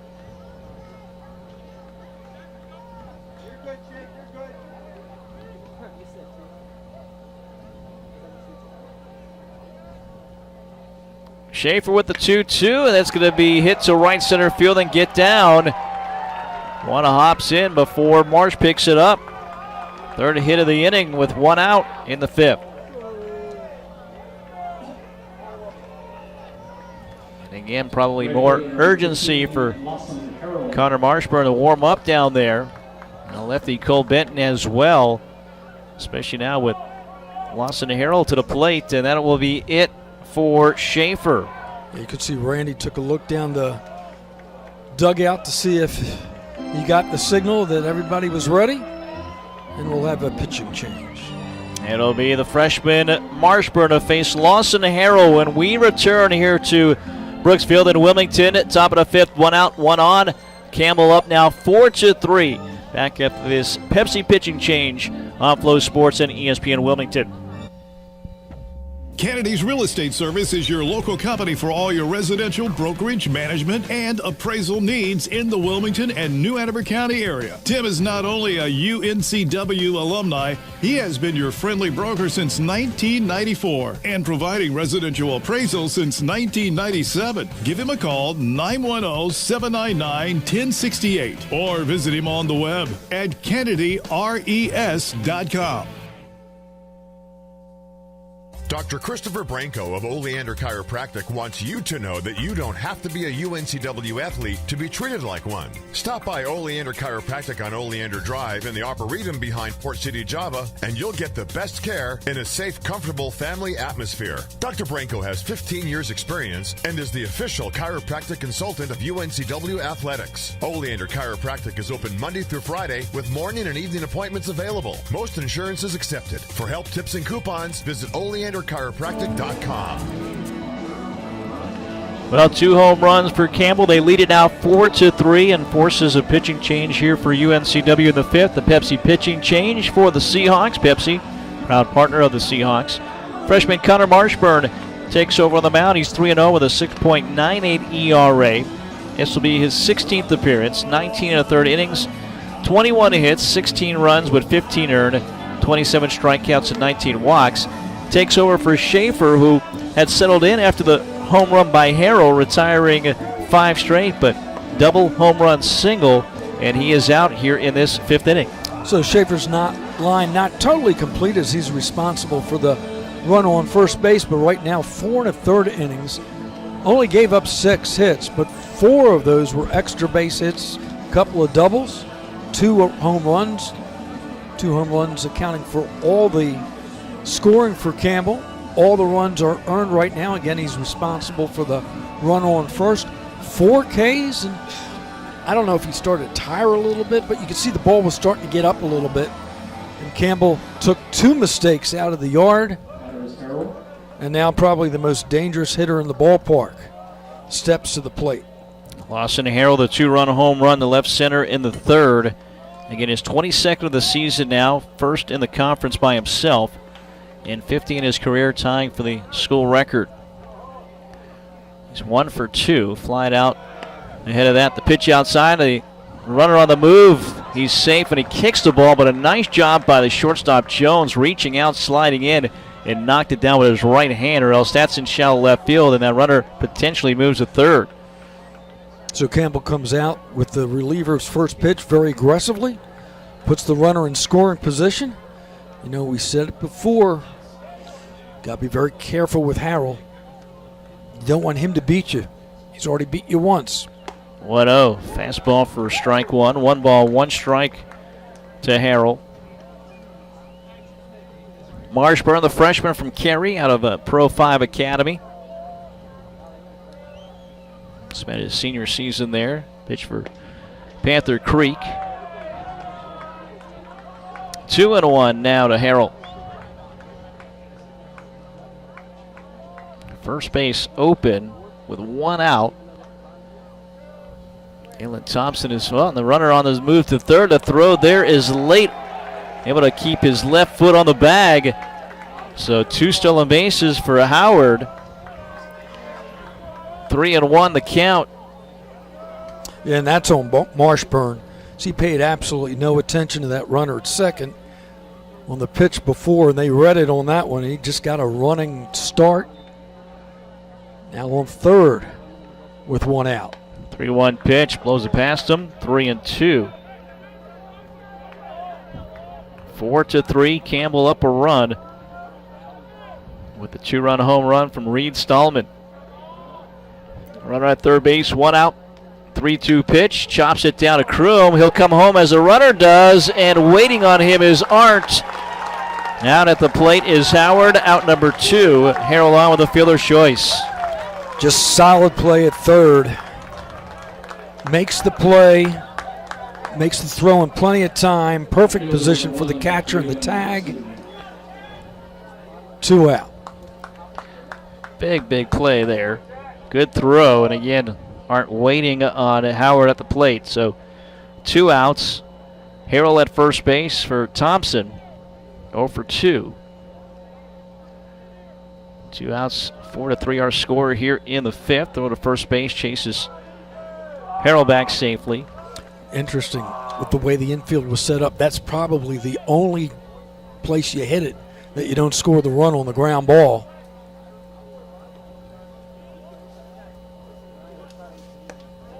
First pitch high, ball and no strikes. Kroom again with a solid play. Sometimes, we just take for granted his play down at third base. 1-0, slices it to right, and it gets down back to the base of the wall. DiMartino with it. The relay, Evans home at the plate. Head first slide, out is Harrell. DiMartino, Aiden Evans, and a strike to Arndt. 2 plays to the plate. The Seahawks get out of the inning, even though Campbell gets the lead. 2 runs, 3 hits, no errors, and a man left on base. Middle of the 5th, Campbell 4, UNCW 3, here on Flow Sports and ESPN Wilmington.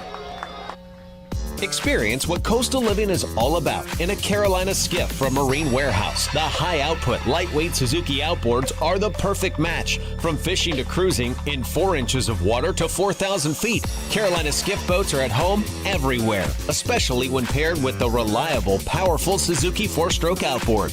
As things are taking longer to get, order your Carolina skiff and Suzuki outboard today. Visit Marine Warehouse Center on Market Street or marinewarehousecenter.com. Be your best self with a membership to Planet Fitness, home of the judgment-free zone. Planet Fitness's goals for members is to feel fit-tacular through exceptional PF member experiences. For just 33 cents a day, that's $10 a month, you'll build both fitness and relationships. The Wilmington area has 3 locations, including one close to campus on Kerr Avenue and also one in Shallotte. Let Planet Fitness make you a better you and have a little fun along the way. Check out Planet Fitness at planetfitness.com. Well, some good defense, throwing out 2 runners at the plate. This one, you see the great relay in on 1 bounce to Arndt, and a great job once again waiting for the base runner, tagging Harrell out and avoiding further damage. 4-3, Campbell up a run, bottom of the 5th inning coming up. And we'll see if the defense, Marty, for UNCW maybe ignites the offense a little bit with those couple of plays, first by Kroom and then by DiMartino and Evans. Yeah, interesting inning. Campbell comes out, takes the lead, but it could have been a lot worse. Or if you're on Campbell's side, you could have gotten a lot more. 2 putouts at the plate.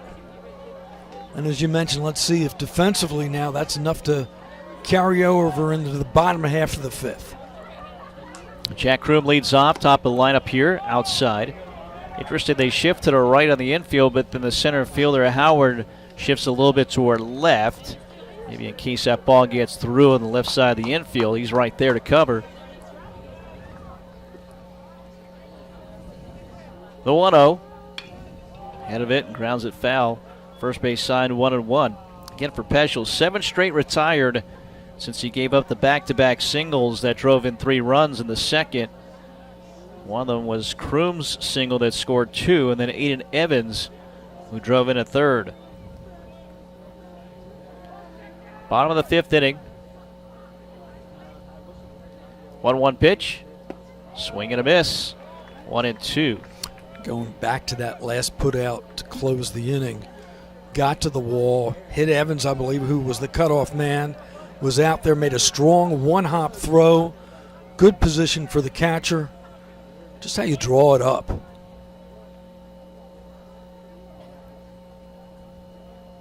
One, 2. There's that little hesitation on the delivery from Peschel. Misses low. 2-2. There's a little Johnny Cueto on us here. Just kind of holds it there. Mess with the timing of Jack Kroom. Chokes up now with 2 strikes. 2 balls, 2 strikes. Leadoff hitter Jack Kroom. The pitch, and it hits him.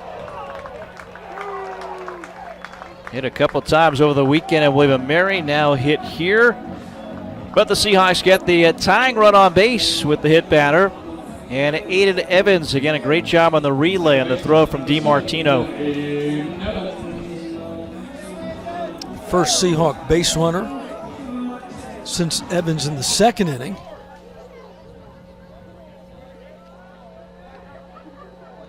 Campbell leads 4-3. Nobody out. Runner at first base. Bottom of the fifth inning for Aiden Evans. Squares a bunt, pushes it, pops it up though, and the first baseman, Stallman, will snag it in the air. Evans leads his team with 7 sacrifice bunts, but trying to do a little too much by pushing it. It popped it up as he got underneath it, and there's one away. It almost looked like he was trying to push that ball into the second base hole. But a good play. Again, the left-handed Stallman comes in and makes the sliding catch. So you fail to advance the runner. Here's Thatch. 21 home runs, second in the league now for Thatch. UNCW trails 4-3, 1 out. Bottom of the fifth inning. First pitch, high. You break down those 21 home runs. 13 have come here at Brooksfield, 8 on the road. But the most success has come here in Wilmington. Trying to break the single season record that he shares with Brian Britt, Mark Carver, Nick Fight, and Casey Golden. Back safely at first base is Kroom. Kroom 7 for 11 in stolen bases on the season. That time on the throwback, Peschel fighting the sun just a little bit, still a factor out there. Throw to first base again. Back safely once again is Kroom. Thatch, the freshman from Belvedere, North Carolina. He was the state's 1A Player of the Year coming out of Perquimans County High School. In there for strike one, 1-1.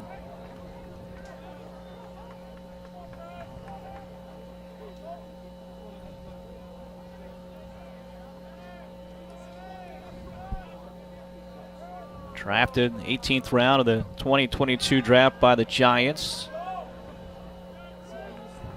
Landon Root been pitching this year, former Seahawk. Austin Warren still on the injured list, but on the Giants squad as well for UNCW. Peschel again at first and close. Good throw, good tag by Stallman, but safe, says Jeremy Crow. No argument from Justin Hare. Kroom with a little bigger lead that time out. Here, the 10th season as Campbell's head coach, 17th year overall, like Randy Hood. He spent time there before taking over. The throw to first base, again, Kroom back safely. He's Campbell's all-time winningest coach. Record of 312 and 206 coming in. He has taken Campbell to 5 straight regional appearances. So if you're Thatch, you hope the throw-overs has broken the concentration a little bit. Kroom bluffs and the pitch misses outside, and maybe it does right there. Thatch played, what, his summer ball in the Cape Cod League? Yeah, Thatch. Several Seahawks. Brock Wills. Brian Art also in the Cape. Fouls it straight back 2-2. Played for the Katuitt Kedlers in the Cape Cod League, as did Brock Wills. It's funny, I mean, even college baseball, it's almost a year-round sport. Summer league, fall league, then your extended season, especially if you get into the postseason. Throw to first, diving back safely again is Kroom, so he is the tying run. Bottom of the fifth inning, Seahawks down 4-3. He's got to be getting worn out a little bit over there. Takes the helmet off. Takes his lead once again. 2 balls, 2 strikes to Thatch. Pitch. Sent to right down the line. That'll get down. It bounces to the base of the wall. They're going to wave home Kroom. The throw home doesn't come, and a double for Thatch ties the game at 4. So your description is perfect. That ball hit the base of the wall and just stood there. Stayed settled into the warning track and those extra 2 steps for the right fielder to go retrieve it was enough to wave him in. Another look here, got a breaking ball up, drove it down the line.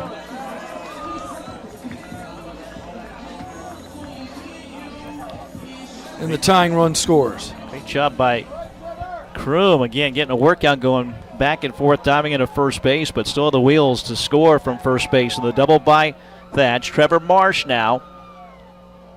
1 out. Go ahead run in scoring position. And this one is sent to right. Moving to his right quickly. Not getting there is Harrell. That goes off the wall. They'll hold Thatch at third. He runs through the stop sign. The throw home late. Head first slide. He's there. The Seahawks lead 5-4. Well, that ball was in front of him where he could see it get down to the gap. Got a good run, but as you mentioned, ran through the stop sign. That's one of those things you better make it. Another look at it here. Next pitch, got it up in the gap. Second base, he sees that ball in right center field, and he just takes off. Beats the relay throw. And the Seahawks match the 2 spots of Campbell in the top of the inning, looking for more. Still only 1 out. Marsh at second base with a double. Back-to-back doubles, scoring 2 runs. DiMartino takes a pitch in the inside corner. He doubled in the second. He's 1 for 2.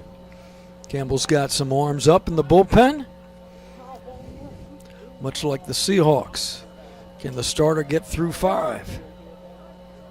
0-1 pitch, low. 1 ball, 1 strike for Peschel. 4 1/3, now up to 83 pitches. He's allowed all 5 runs, 6 strikeouts, 2 walks for the junior righty. 1-1. Low it away, breaking ball, makes it 2-1 here to DiMartino. You know, I know it's not deliveries to the plate, but you throw over to first base enough times, I mean, that can tire you out as well. Back-to-back extra base hits for UNCW. This pitch outside, 3-1 to DiMartino, the redshirt sophomore from Raleigh out of Millbrook High School. Honorable mention All-Conference a year ago and a member of the All-Rookie team. Played and started 52 games last season. 9 home runs last year, so far 4 this season. 3-1, takes it low, and a walk. Matthews Motors walk, the walking man's friend.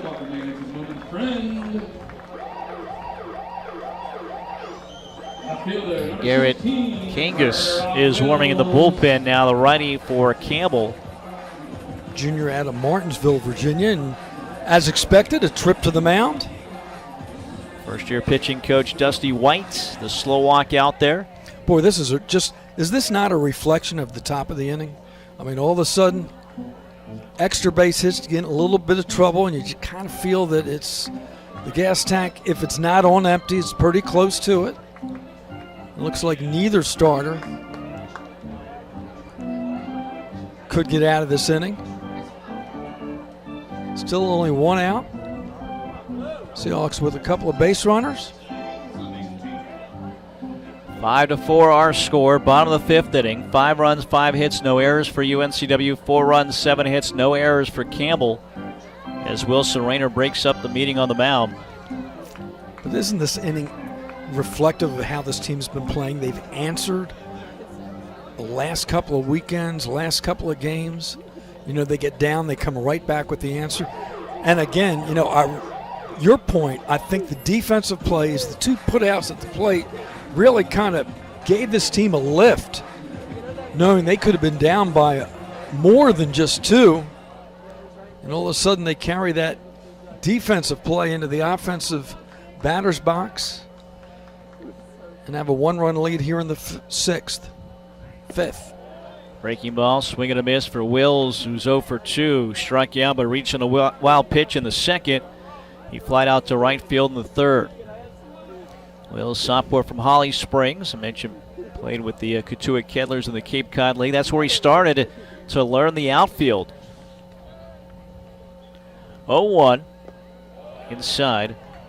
You know, a lot of these guys play summer ball, different leagues, and a lot of times their college coach sends them there. Here's what you got to work on. Talks to the coaches. Here's what I want him to do. Here's what he's going to be after being a second baseman all last year. He's going to move to the outfield. So let's start that process, and certainly paid off on Tuesday night. Swing and a miss, 1-2. And Tuesday, if you didn't see it, he did a great job just getting back to the spot and left and then timing his leap. A 4-4 game, stayed that way because he saved what would be the go-ahead home run for NC State. 1 ball, 2 strikes, 2 runners aboard with 1 out. Outside, and the count even at 2-2. It's Marsh at second base, DiMartino at first base. So look at Peschel's body language right now. Steps off the rubber after each pitch, takes the deep breath, deep into the clock. Last pitch was delivered with 3 seconds left. Now you're inside 5. 91st pitch of the game, sent to right center, charging in, making the play on the run is Howard. Shallow, nobody can move up. Yeah, you go back to the second, Peschel was looking like that, just uncomfortable on the mound. He settled in. 1, 2, 3 in the third and the fourth, but struggling here in this fifth. But now he's an out way of getting through this. 2 outs, 2 aboard, 5-4 UNCW. Bottom of the 5th inning, 2 runs in on 2 hits in the inning.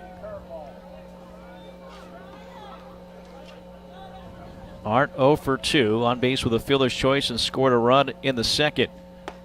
First pitch, fastball misses inside. Maybe nicking the inside corner according to TrackMan, but doesn't get the call from Wilson Rayner.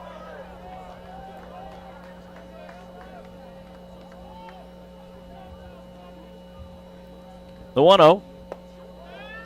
Inside too much. Snap throw down to first. Diving back safely is DiMartino. 2 balls, no strikes to Arndt.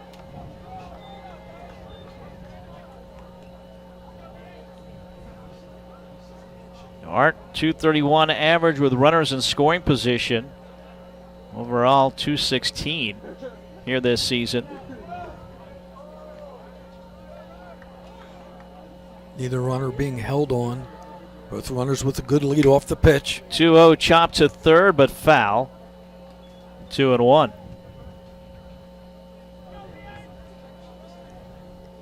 You get the feeling that one way or another, this could be Peschel's last inning. As he's got to be in the 90s, right? Pitch count? 94 pitches. This will be the 95th. 94, we've been told. That's official.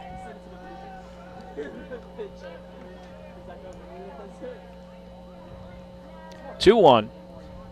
Ground ball to the shortstop. Meglio tosses it to second. They force out DiMartino there. The inning over, but the damage done. 2 runs, 2 hits, no errors, and 2 runners left on for UNCW. After 5 innings, Seahawks back ahead. 5-4 our score on ESPN Wilmington and Flow Sports.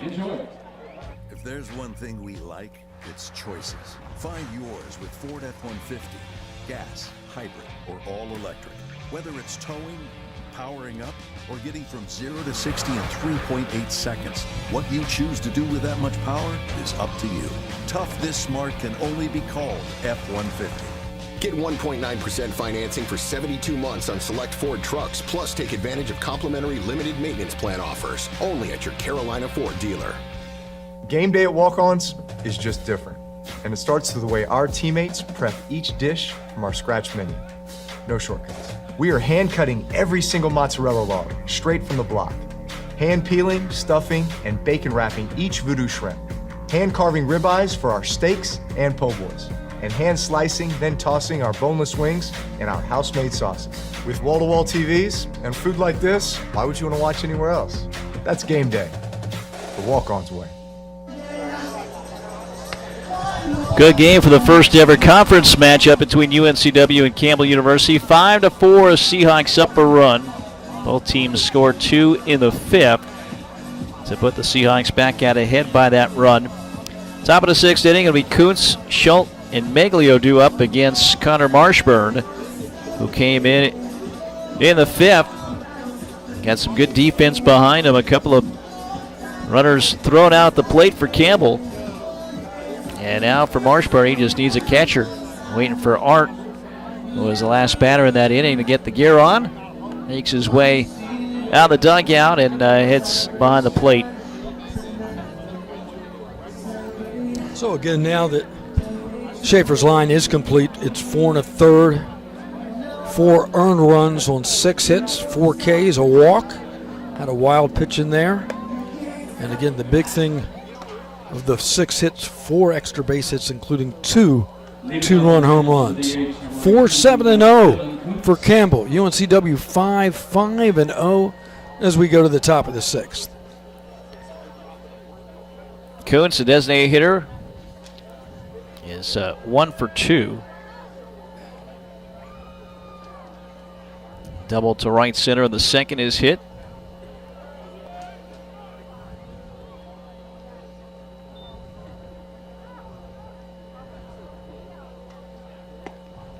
First pitch in the outside corner, strike 1 here to Kuntz out of Huntersville, North Carolina. The junior again from Huff High School, like Schultz behind him. And Aiden Evans, junior, freshman, and sophomore, so all maybe they're around the same time for a year as this is outside 1 ball, 1 strike. So we've talked about it so many times. After you score a couple of runs, it's just so important for your pitcher, your defense to be able to put up a 0 in the next frame. That's Marshburn's challenge right now. 1-2. Yeah, the Seahawks scored 3 in the bottom of the second, but then they gave up 2 in the top of the third, so they couldn't get that 0 up there. Can Marshburn do that here in the 6th inning? Bounces to the plate, 2 balls and 2 strikes. You know, you've obviously seen this team play almost every night. His role is beginning to evolve a little more as a freshman. And he's got to evolve as well. Kind of really good numbers to start with, but then video of you is out there as this is chopped down to first foul. So you've got to make some adjustments in how you're approaching these hitters. Change your tendencies, because that's what it's all about, right? You're trying to outguess your opponent, especially in a sport like this. You know, if it calls for a fastball, it's maybe a breaking ball. You go against the grain to try to, again, outguess your opponent. 2-2. You almost have to scout yourself, don't you? Fly ball toward right, charging in. DiMartino will not get there. Gets it on a hop. And the base hit, you've got to look what you've been doing. Yeah. And again, change your tendencies, because everybody's watching. There's so much downtime to watch what you're doing, I think. Yeah, and with the technology and all the games being streamed, there's tape on everybody. Yeah. I mean, you can be the 7th man deep in the bullpen, and there's a scouting report. 8th hit for Campbell, leadoff single for Kuntz. Schultz, the catcher now, 0 for 1 with a sacrifice bunt. Nice job at the knees, framed up by Arndt. 5-4, UNCW leads. Top of the 6th inning here at Brooksfield in Wilmington. Almost 2 hours into this one tonight. Weekend lid lifter, ground ball foul at the first base line. And as we approach 8 o'clock, we remind you on the radio, it's ESPN Wilmington, WMFD Wilmington, W269 DF Wilmington, and WKXB HD3 Boiling Spring Lakes. Our man, Doug Carlisle, back in the studio for us.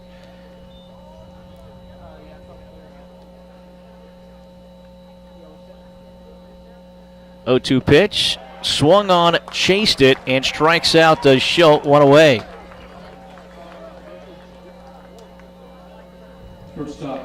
Bring up Charlie Meglio, the shortstop, who's 0 for 2 with a strikeout and a ground out so far in this game. So the Seahawks have gotten Schultz on Ks twice.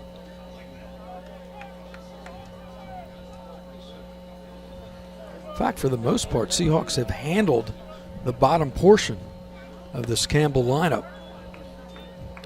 Ball 1 to Meglio, the freshman from Jackson, New Jersey.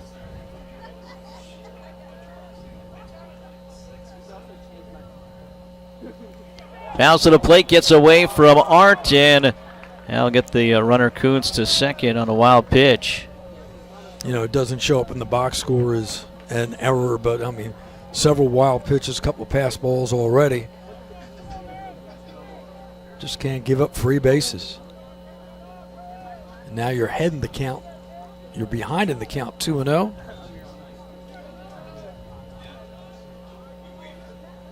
And the pitch, breaking ball, tailing down and away, makes it 3 balls, no strikes.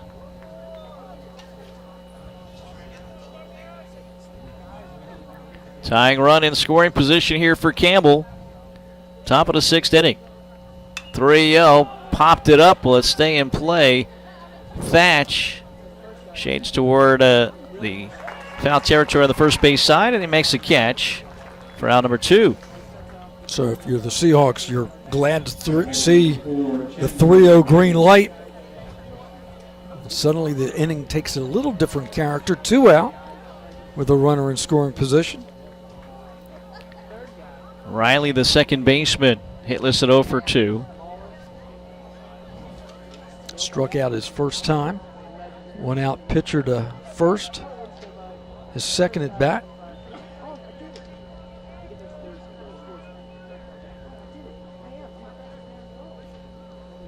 First pitch is a strike.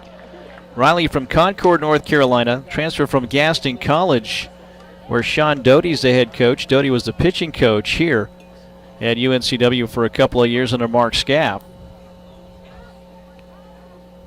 And for UNCW basketball coach Benny Mosh just took over as the basketball coach there. This is one hopped hard to the shortstop. Jones, who was playing up the middle, well positioned. And the inning is over on the ground out. No runs on a hit, no errors, and a man left on base after the leadoff single for Kuntz. The Seahawks stay out ahead. 5-4 our score, bottom of the 6th inning next here on Flow Sports and ESPN Wilmington. Dr. Christopher Branco of Oleander Chiropractic wants you to know that you don't have to be a UNCW athlete to be treated like one. Stop by Oleander Chiropractic on Oleander Drive in the Arboretum behind Port City, Java, and you'll get the best care in a safe, comfortable family atmosphere. Dr. Branco has 15 years experience and is the official chiropractic consultant of UNCW Athletics. Oleander Chiropractic is open Monday through Friday with morning and evening appointments available. Most insurance is accepted. For help, tips, and coupons, visit OleanderChiropractic.com. Josh Barber here for Capital Ford Lincoln of Wilmington and proud UNCW graduate. At Capital, we want to service all your automotive needs now with 2 full-service Wilmington locations, Ford on Oleander Drive and Lincoln on Market Street. We have you covered with new and pre-owned sales, vehicle maintenance and repair, mobile service, parts, and even collision repair. So come see us on Oleander Drive or Market Street for the largest selection of new Fords and Lincolns in eastern North Carolina. Or check us out online at capitalfordofwilmington.com. And remember, go Seahawks! Campbell sticking with Cole Peschel here as we go to the bottom of the 6th inning. Seahawks up 5-4. For Peschel, he's at 95 pitches. So we'll see how much further he goes. He has topped 100 a couple of times, 111 most recently against Stony Brook, April 12th, 107 against Charlotte on April 2nd. I get the feeling it's a short leash, though. Yeah. Here in the 6th, if he gets into any kind of trouble. Campbell, you want to keep it at a 1-run game. Garrett Kangas continues to warm up in the bullpen for the Campbells as Kevin Novobilski leads off, the designated hitter. Novobilski, Kevin Jones, and then back to the top of the lineup. Kroom will be batting for a 4th time. Again, 5-4, UNCW leads by a run. Shift is on to the right side. First pitch outside. We've got first baseman Stallman at the line. Riley, second baseman, tight with him. And then up the middle is the shortstop Meglio. So there's a huge gap between Riley and Meglio. The right side of second base. Outside here, 2 balls, no strikes. So you mentioned shift. Let's jump on that as you close the 6th inning. You talk about the scouting report. Jones in absolutely perfect position. Makes a big play as well. Otherwise, that's a base hit and the inning continues. 2-0. Fly ball, left center field, into the gap. Howard chases, loses the hat. And it was caught by Thompson, the left fielder.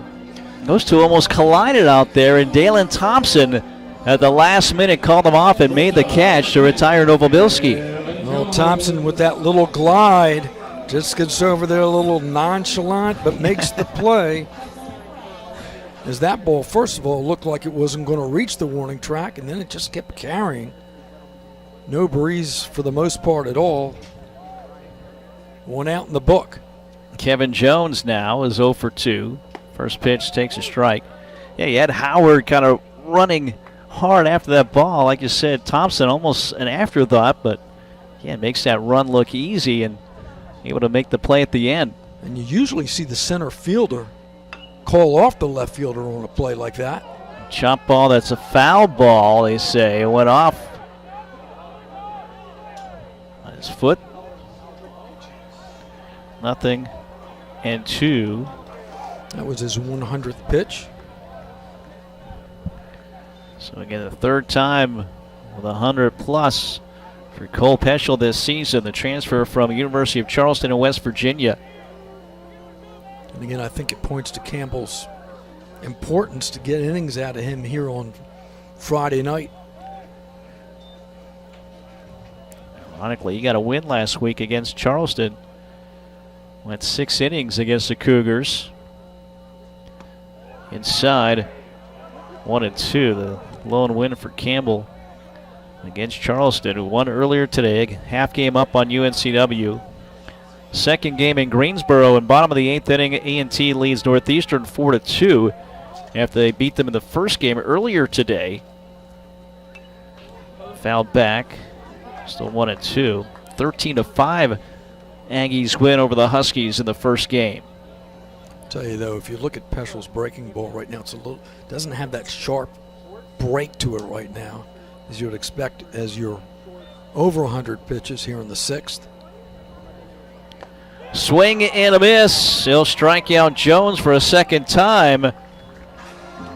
Big spot there. 2 outs and nobody on now. The 7th strikeout for Peschel. He's really gutted through it. He's gone through some tough innings, some deep counts, and as you've mentioned, just had some real key strikeouts at key moments of the game. UNCW leads 5-4. Bottom of the 6th inning here at Brooks Field. Jack Kroom, leadoff hitter, 1 for 2.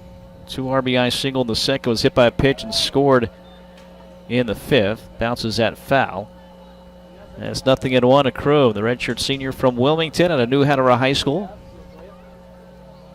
Another New Hatteras High School product, Blake Walston, made his Major League Baseball debut over the weekend, or earlier this week. Pitching for the Diamondbacks against the Dodgers.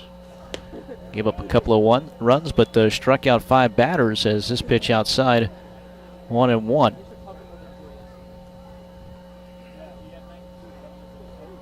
Peschel at 103. 1-1. A little hesitation, and the pitch. Take it for a strike. 62 strikes. And again, you can see him just take time between pitches. Yeah, big. Takes a deep breath. Pick up the rosin bag. Back on the mound now. 2 outs, nobody on. 1 ball, 2 strikes to Kroom. The pitch. It's at foul. Left side. Still got a lot of zip on that fastball as Kroom couldn't get around on it. It was Kroom last time. I think he had that little hesitation with the delivery. Did it again that previous pitch. He's just trying to get through this inning. 1 ball, 2 strikes again. The pitch, ground ball right side. Second baseman Riley is there over to first, and he will get through this inning. He is pumped up. Cole Peschel, he's giving the Camels all he can in this game. We go to the 7th. Seahawks up 5-4 here on Flow Sports at ESPN Wilmington. Right now, in a Hardee's kitchen near you, there's somebody hand-breading 100% white meat fillets to make you small batch golden fried chicken from scratch for a taste that's pure tender love and goodness down to the very last crumb. Hardee's new hand-breaded tender platter, 100% white meat tenders served with garlic toast, fries, slaw, and an ice-cold beverage. Order ahead on the Hardee's app.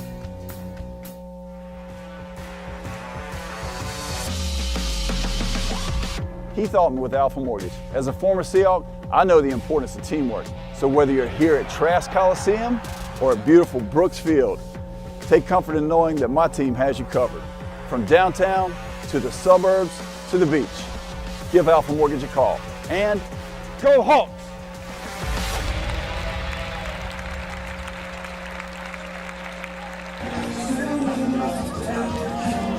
Nice night, sun setting here at Brooks Field in Wilmington. Glad to have you with us here tonight on Flow Sports on ESPN Wilmington. The Sunrise Radio app as well, if you're listening that way. Mike Vaccaro, Marty Fuhrer with you. Great rivalry. 130th meeting between these two schools, and the first as conference opponents. It's been a good one here tonight at Brooks Field. So Peschel's through 6 innings now at 108 pitches. And, I mean, he's just gutted it through the last couple of innings.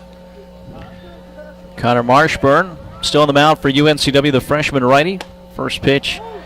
It's a called strike to O'Shaughnessy, who's 1 for 2 with a double his last time up. That was in the 5th, double to left field.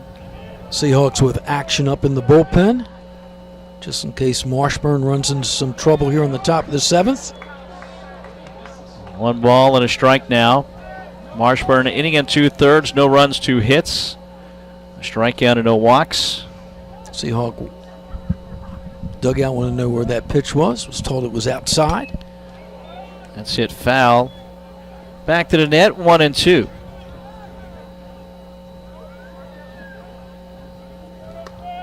Just a couple of weeks, May 22nd to the 25th. The CAA Baseball Championship right here at Brooks Field. Get those passes now. Go to uncwsports.com/buy tickets. Day passes, all tournament passes. Pops it over the grandstand. And it holds at 1-2. So far, nobody has qualified just yet. Campbell on the outside looking in, hoping to change that this weekend and start to move toward a spot in that conference tournament. Just missed outside, 2-2. The softball tournament will be here as well next week. That field is set. UNCW and Campbell both in that field. So uncwsports.com/buy tickets. Get the softball passes if you're a UNCW fan or a Campbell fan listening to this. This is line to left field. That was elevated and hit to left, and a leadoff man aboard, O'Shaughnessy, with a single. Seahawks now get a left-hander to complement the right-hander up in the bullpen. UNCW leads 5-4, top of the 7th. And that's going to be it, as Randy Hood will make his way out there. Again, this game, this series, a little bit more meaningful for him. A Campbell alum, former Campbell assistant coach. And we're going to have another Pepsi pitching change here for UNCW. Pepsi, proud partner of the Seahawks. A 1-run ball game. We're in the top of the 7th inning. Nobody out, runner on for Campbell. The situation when we get back here on Flow Sports and ESPN Wilmington.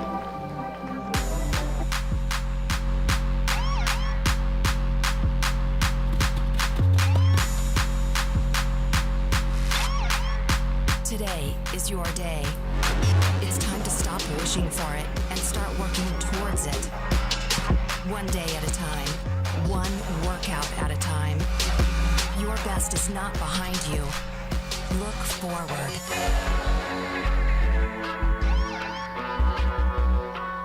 Hi, I'm Morgan Matthews. Check out Matthews Motors in Wilmington.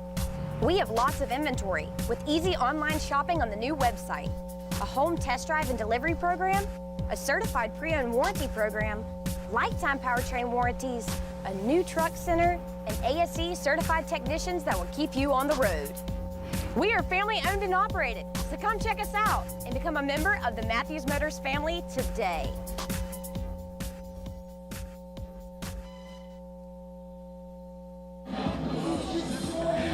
Five-4 our score. Seahawks out ahead. Cole Benton takes over on the mound here for UNCW, the lefty of the twin brothers.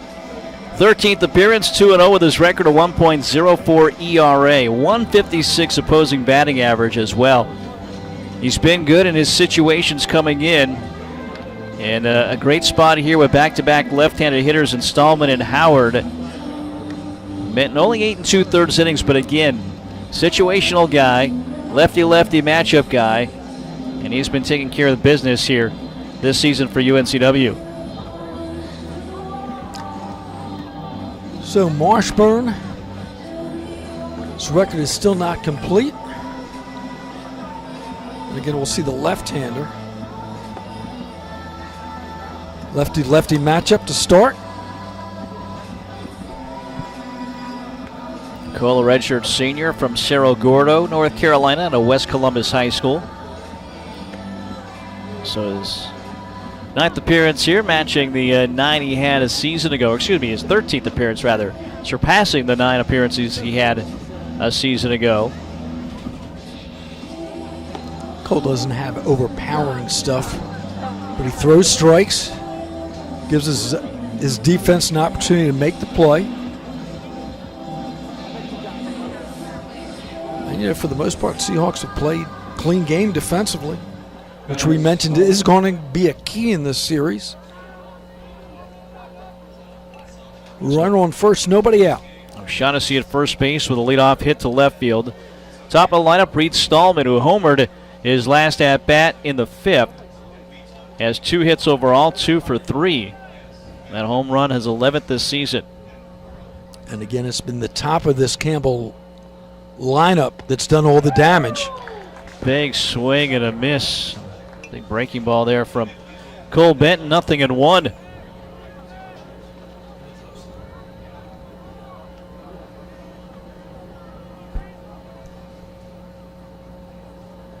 Oh-1. Benton's back and fires away for strike 2, 0-2. Shift is on. Campbell's been playing baseball since 1963. I'm sure they weren't shifting back in 1963. Probably thought shift, that's what you do with a car, right? 0-2. Outside, 1-2. They were 11-5 in their first season. They've been on the Division I level since 1978. UNCW joined Division I in 1977, the year before. Stallman went to left for that first inning single, shaded him that way again. Lifts this one to center. Moving to his left is Marsh, and he makes a catch above his head for the out, 1 away. Big out there for the left-hander. Retires the first batter he faces. Now Howard to the plate. He's walked and singled. Senior center fielder. Keep the shift on to the right side of the infield. Runner at first base. Runner on the move. The throw is the pitch is strike. The throw in front of the bag. So a stolen base for O'Shaughnessy. And O'Shaughnessy couldn't have picked a better pitch to run on. Got that breaking ball. It's 3/4 of the way down by the time that it reached the plate. Good jump. So again, Campbell with the scoring position, less than 2 outs. 5-4 ball game, trying to bunt and pops it up but back into the net, 0-2. 1-run lead for UNCW. Top of the 7th inning here in Wilmington. Howard looking to bunt for a base hit that time. Again with the shift, a big hole in that left-hand side. And Kroom way off the bag.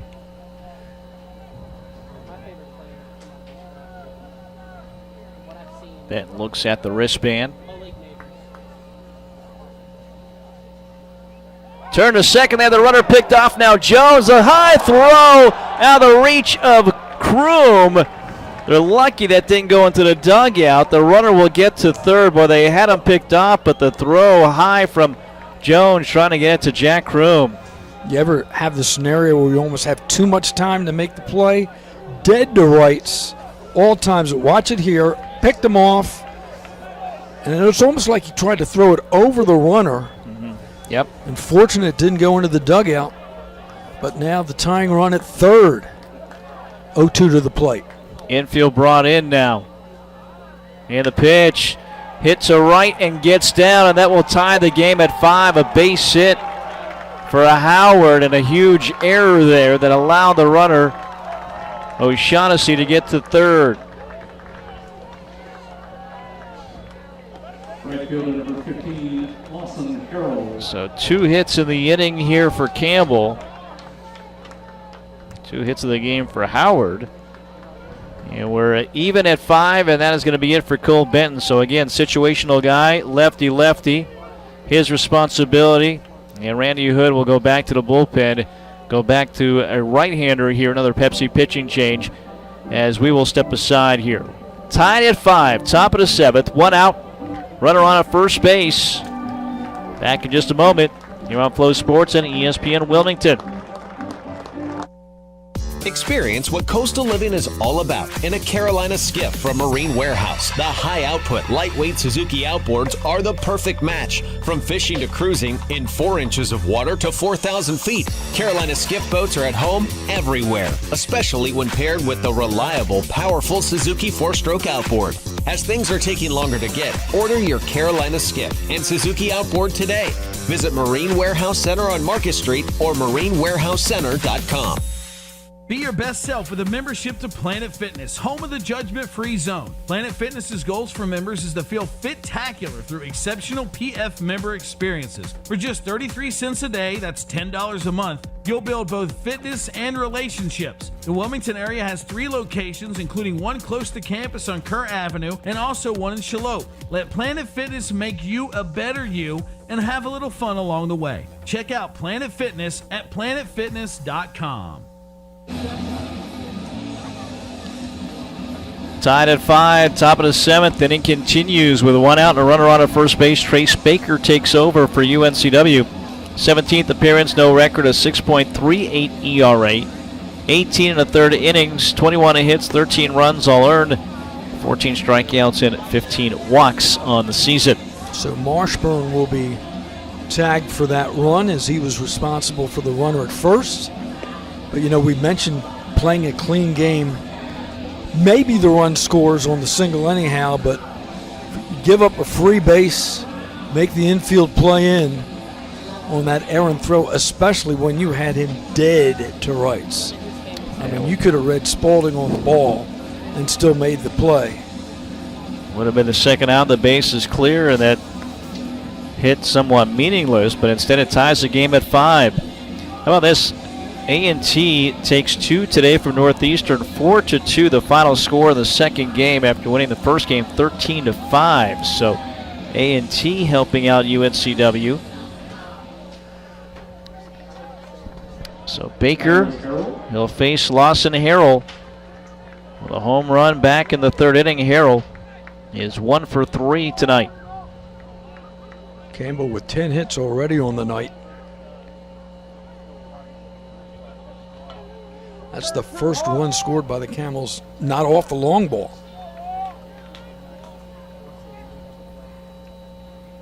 Throw to first base. Chasing Howard back. Howard's got a couple of stolen bases here tonight. I'm telling you, with Harrell up, Howard, you're not going to get picked off. You're going to give the big guy a chance to swing the bat. Swing and a miss to the breaking ball, nothing at 1. Yeah, Howard with 3 stolen bases, but you're right. You've got a big bat in Harrell. Outfield deep. Straight away. Baker throw to first base, chasing that runner back.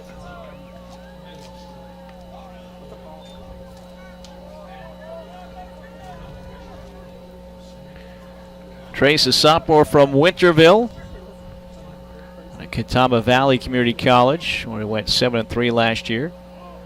12 starts for the Redhawks. 0-1 low. 1 ball, 1 strike. Baker starting to be used a little bit more often out of the pen now. In some big spots like this one is. Game tied at 5 in the 7th inning. 1-1. Up and in. 2-1 now to Harrell. Try to move them off the plate a little bit, see if they go outside on this 2-1 pitch.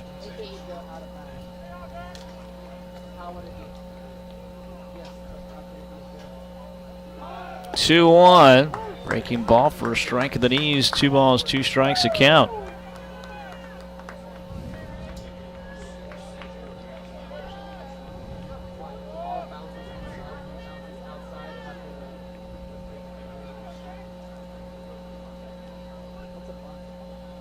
Baker to the plate, and he hits him. It was a 2-2 pitch, and he hits Harrell. Runners at first and second. This is a team now with 77 hit by pitches. The last 7 years, they've been hit by a pitch more than anybody else in the country. 785 times they've been hit by a pitch. And this one puts runners at first and second with 1 out in the 7th. Game tied at 5. Harrell will take his time as he goes down the line a little bit. Shakes it off as he got that solid. That ball just kept running right into him. Didn't give an inch. Dalen Thompson now. Remember, Thompson hit that ball to right field for the second putout at the plate in that pivotal 5th. First pitch low, 1 ball and no strikes. Yeah, double to right field. That led to 9-4-2 play at the plate. DiMartino to Evans to the catcher Arndt.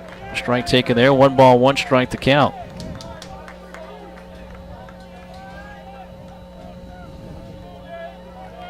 DiMartino in the right, way off the line. Was playing him straight on.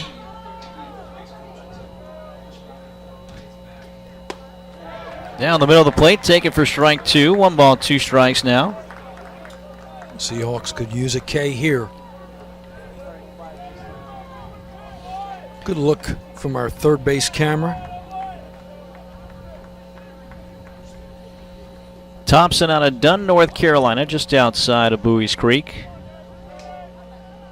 1-2 pitch. Going away, doesn't offer. 2 balls, 2 strikes. Dalen Thompson, the junior.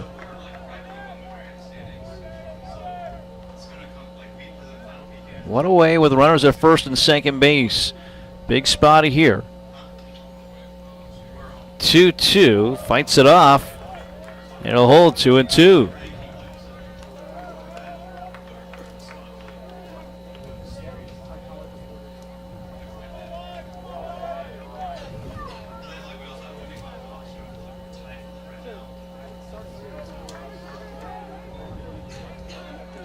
Trace Baker, 4th pitcher tonight for UNCW. 2-2 pitch. Just missed outside. 3-2. That's been that breaking ball on the outside part of the plate.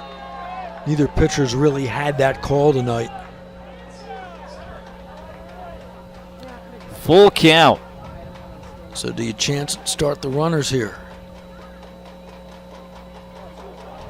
3-2, swung on and missed. Big strikeout of Dalen Thompson for out number 2. So now 2 away. And Dylan Kuntz, the designated hitter, a big spot once again. This game tied at 5. Looks like another pitching change. Kuntz, the lefty. So they again want to go lefty-lefty and make a change here to try to work to keep this game tied in the top of the 7th. Another Pepsi pitching change here. Pepsi, proud partner of the Seahawks. So once again, we'll step aside as Baker leaves with a big strikeout of Thompson for out number 2, but 2 runners left on in this tie game on Flow Sports and ESPN Wilmington. Hey, grab me 1-2.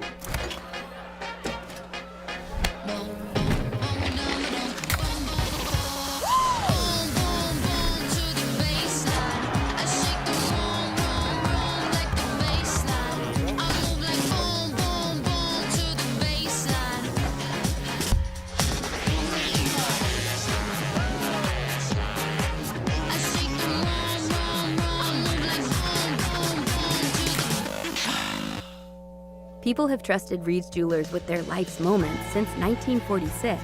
That's because we're family owned. We treat everyone who walks through our doors or visits our website as a part of our family.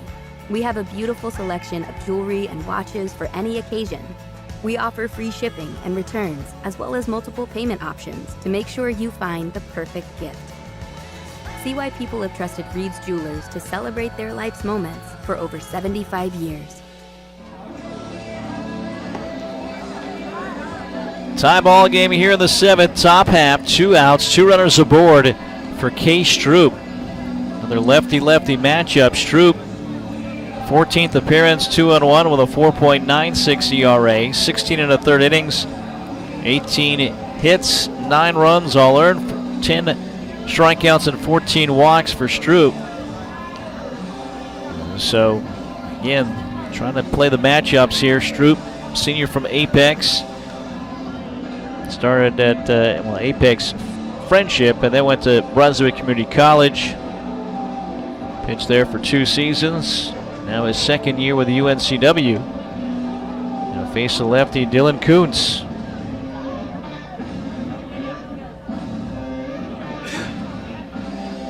This game, Seahawks scored first with 3 in the bottom of the 2nd. Campbell with 2 in the top of the 3rd with a home run. That was 22nd for Harrell, the 50th of his career to tie the school record. Campbell took the lead with 2 in the top of the 5th. Another home run, this one from Reed Stallman. UNCW back ahead 5-4 with 2 runs in the bottom half of that 5th. And now Campbell with a run here in the 7th. Ties it once again. We're tied at 5, 2 outs. Runners at first and second base. Howard at second, Harrell at first base. With Kuntz at the plate. Check swing and a strike. So when Stroop was going through his warm-up pitches, Campbell was huddling with Kuntz to give them the scouting report. Kuntz 2 for 3 today, including a double back in the 2nd.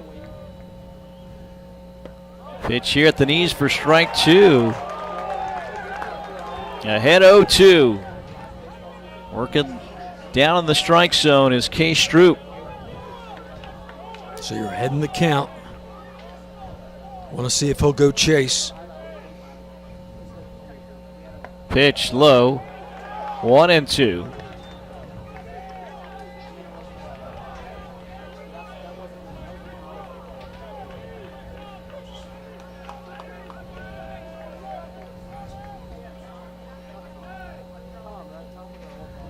The kick and the pitch outside, 2 balls, 2 strikes. So he's pitching him outside. The outfield shaded a little bit the opposite way.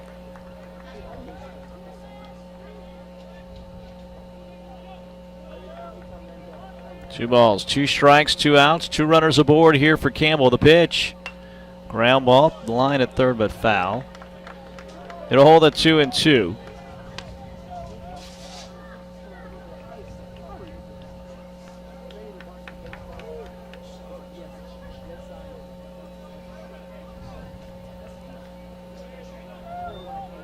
Big inning here. Another big spot for a Seahawk pitcher. This time Stroop, the 2-2 pitch. That one off the bat handle, pops it into the crowd. Again, 2 balls, 2 strikes. Stroop, the 5th pitcher tonight. Schaefer started this for UNCW. Schaefer 4 1/3. Marshburn an inning and 2/3. Benton a third, Baker a third, and now Stroop. Jammed him on that 2-2 pitch. 2-2 again, ground ball right side, diving play. Aiden Evans keeps in the infield, a throw to first, out at first base with Stroop covering. Outstanding play by Aiden Evans. Will they take a look at this on a replay? So here's something to look at. If they overturn it, do they allow the run to score? The runner was already around third heading home, so this could be the difference in not only a base hit, but also a run. Here's another look at the replay. Great job keeping it in the infield. Don't have a good look at it at that angle. See it from here. Can we see ball and glove? Great job by our crew. Got him. Oh, yeah. Got him. Great job. Great job by our SDN crew. Great job by Stroop to cover because Thatch was off the bag trying to get that ball. Aiden Evans kept in the infield. Presence of mind to get to his feet. And again, outstanding play and a quick review. Great job on the camera angle to make that easy for our crew here tonight. Big play to end the inning and keep this game tied at 5 at the stretch here in Wilmington.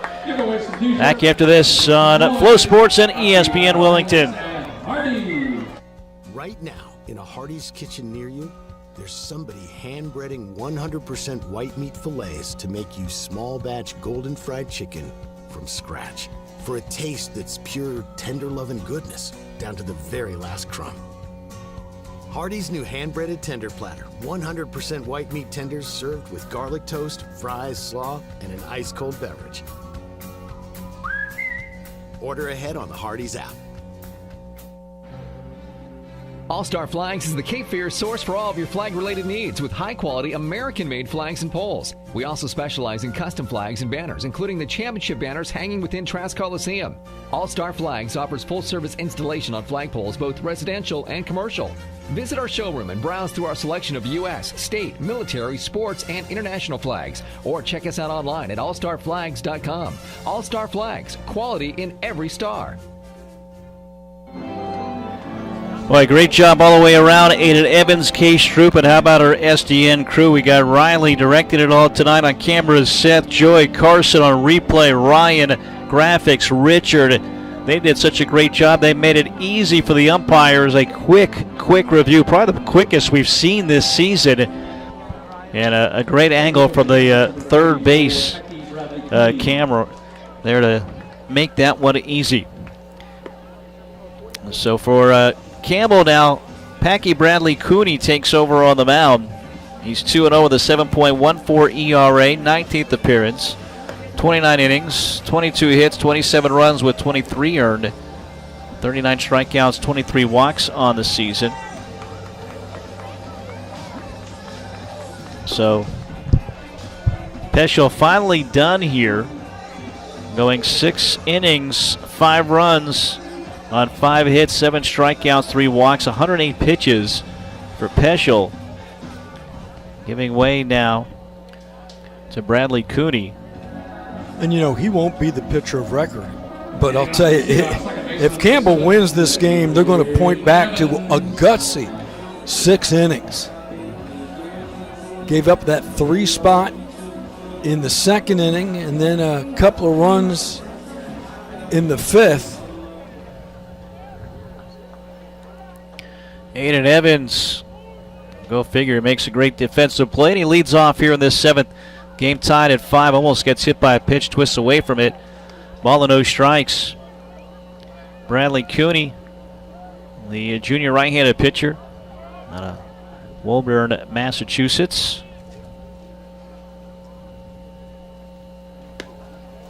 Blowing away. 2 balls, no strikes to Evans. 1 for 2 today. An RBI single to right field. Part of the 3-run 2nd inning for UNCW. The kick and the 2-0 taken for a strike, now 2-1. Interesting delivery. Sits there, kind of rocks, squares himself to the plate. Big high stretch. Holds the ball up high. Breaking ball, drops it in, 2-2. Kind of pitcher that sometimes it's hard to see the ball coming out of the glove.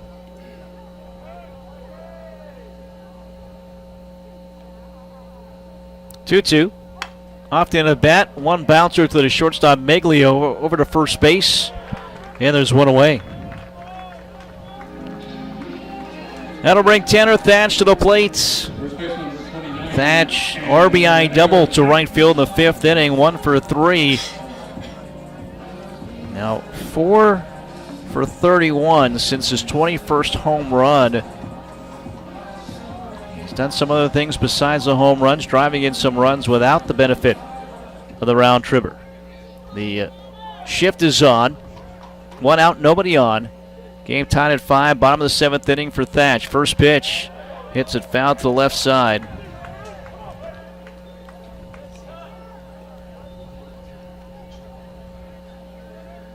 For Brian Britt, Eric Hickman had the single-season home run record with 17 back in 1987.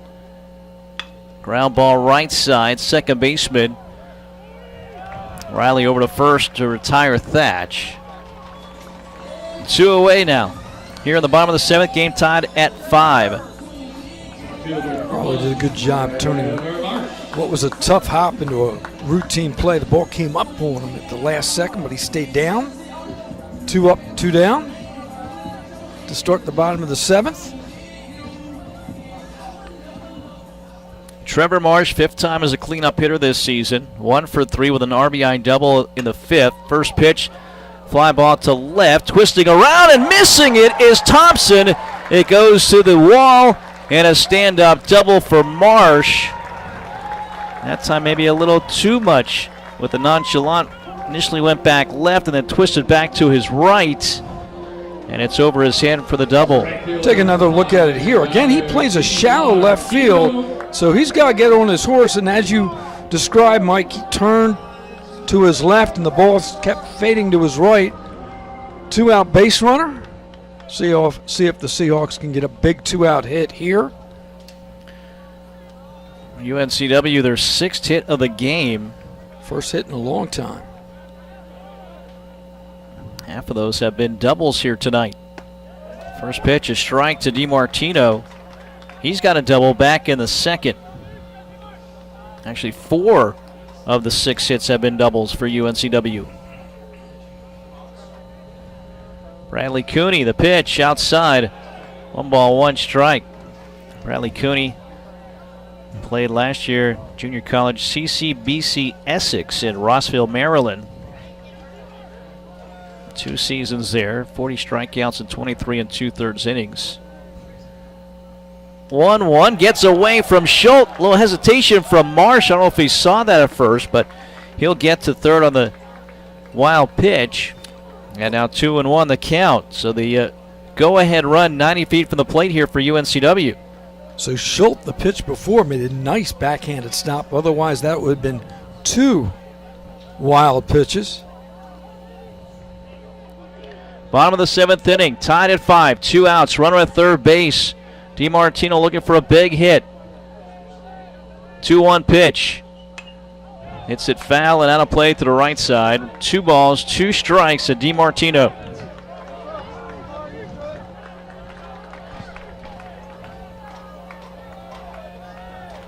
And there's that rock. Extended stretch. And the pitch, low and away. Full count to DiMartino.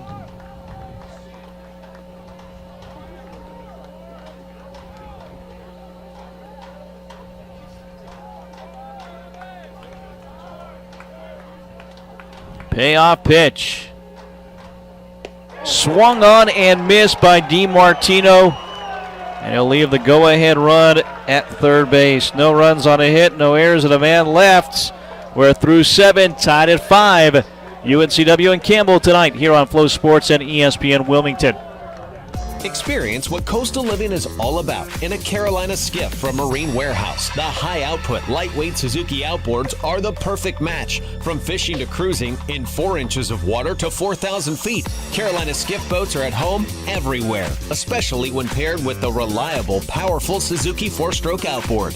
As things are taking longer to get, order your Carolina skiff and Suzuki outboard today. Visit Marine Warehouse Center on Market Street or marinewarehousecenter.com.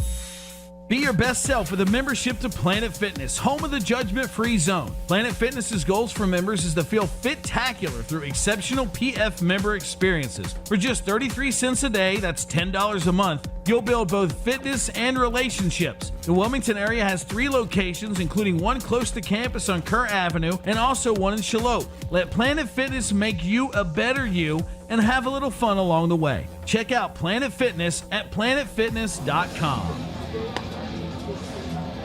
Tied at 5, top of the 8th here in Wilmington. Mason Murdoch takes over on the mound for UNCW. Another Pepsi pitching change for the Seahawks. Murdoch 1-1 with a 3.29 ERA.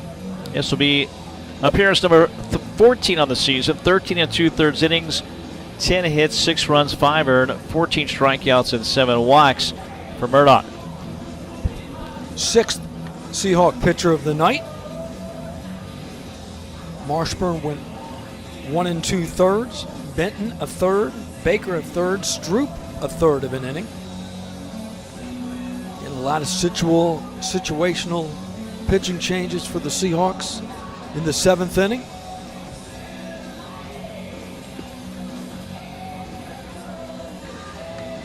Murdoch, sophomore from Ashboro High School, the same as Trevor Marsh. Last year, just 10 appearances with 5 starts. Now the righty coming out of the bullpen here. Game tied at 5. We're in the 8th inning. Both teams looking for that difference-making hit or play here. Try to take the lead back. Each team has had a lead. Seahawks have action in the bullpen just in case. Campbell's bullpen is quiet at the moment. And now they've got a right-hander up and throwing. Andrew Schultz 0 for 2 with a sacrifice bunt tonight. Freshman catcher. Murdoch, first pitch. A called strike taken by Schultz.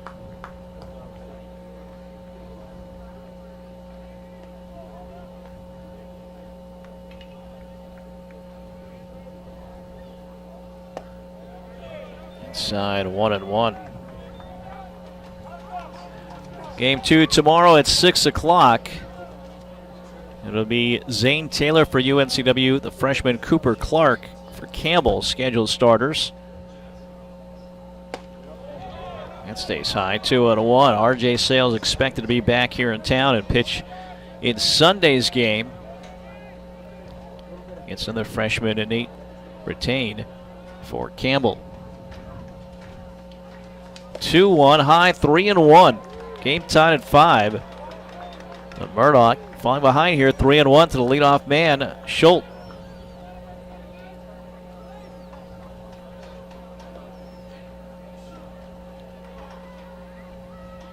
Pitch swung on and missed to fill up the count.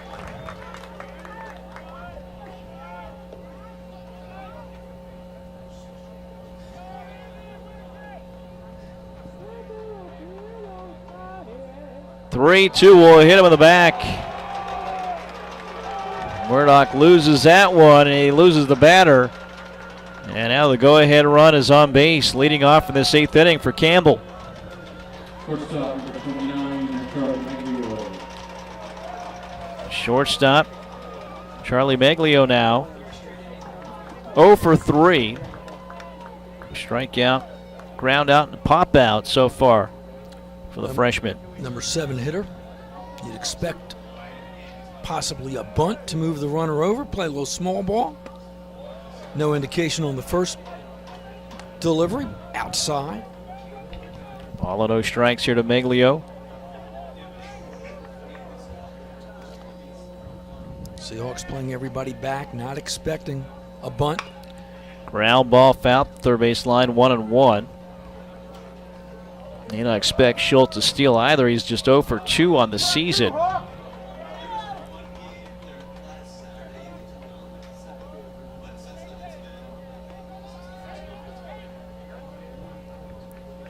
Murdoch. Set. And the 1-1. Letter high strike called by Wilson Rayner. 1-2.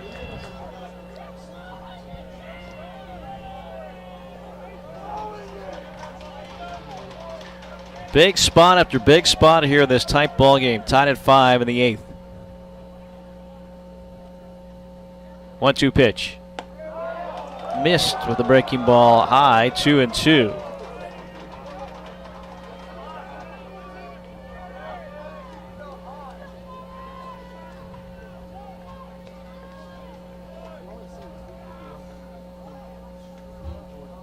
2-2 outside, a full count.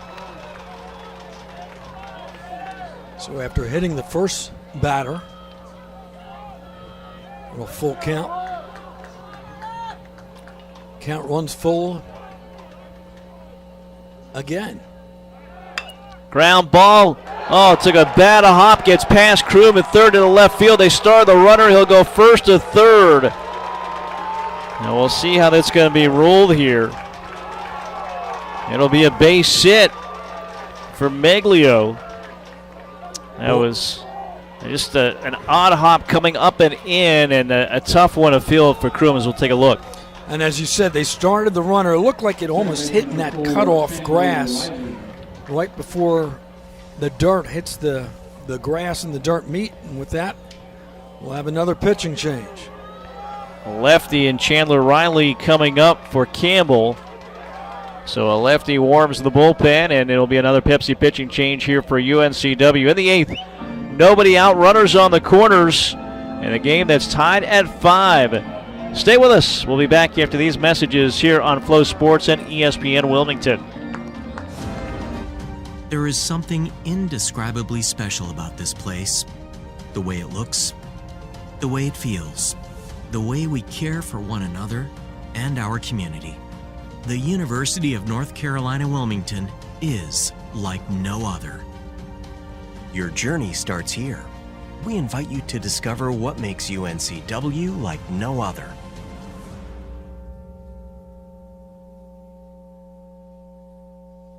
This is where everything starts. It's a place of new beginnings, new opportunities, and a new identity. We are the Coastal Athletic Association, and from the beaches to the city streets, we are united to succeed at an elite level, in competition, in our communities, in our lives. This is the tide that lifts us, the fire that burns inside all of us. This is our moment, our new chapter. We are the CAA, and we are united in excellence. Tied at 5 here. Campbell, though, threatening to break this tie with nobody out. Runners on the corners, and Baker Cox takes over. Just a 6th appearance. No record at 8.31 ERA in just 4 1/3 innings pitched. But again, UNCW gets a matchup lefty on lefty with Chandler Riley, the second baseman, coming up here for Campbell. Hitless so far this game, but Marty, Campbell's been threatening. They certainly could have more than 5 runs, but now with nobody out, things really setting up well for them here to break this tie in the 8th. Yeah, you just hate it. I mean, open the inning, you hit a batter, you run full count. That allows Campbell to start the runner. So he goes from first to third without a throw. And now you're in a key spot right now. Seahawks look like they'll play up a little bit on the corners. Shift still on. Throw to first base, chasing the runner back. The pressure's been on because Campbell's had their leadoff man on base 5 of the 8 innings so far in this game.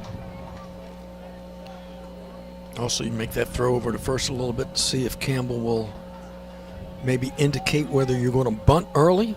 Batter doesn't show anything. First pitch, fastball outside. Ball and no strikes here to Riley at a Concord. And again with the shift, Kroom so far off of third base, the runner on third able to take a very generous lead, a walking lead on each pitch. Outside, out of the mitt of Art. 2 balls, no strikes.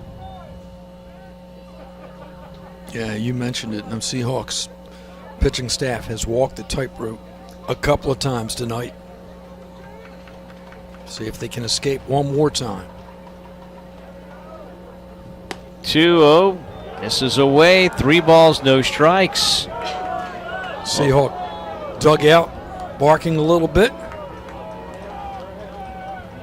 Wanting to know where that one was. Again, that outside corner has been a ball all night. Cox with the pitch, drops it in, 3-1. Now the count. Baker Cox, junior from Hopkins, South Carolina, transferred from Spartanburg Methodist.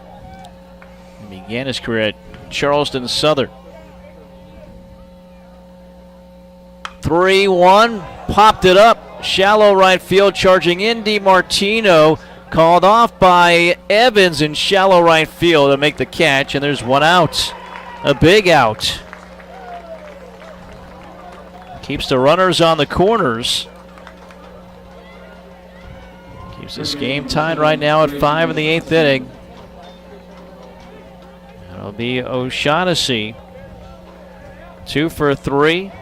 A double and a single, 2-run score tonight. But again, as we mentioned, it's been at the top of the order that's done most of the damage for Campbell tonight. And with that, I believe we're going to get another situational pitching change. Baker Cox, the lefty to face a left-handed hitting Riley.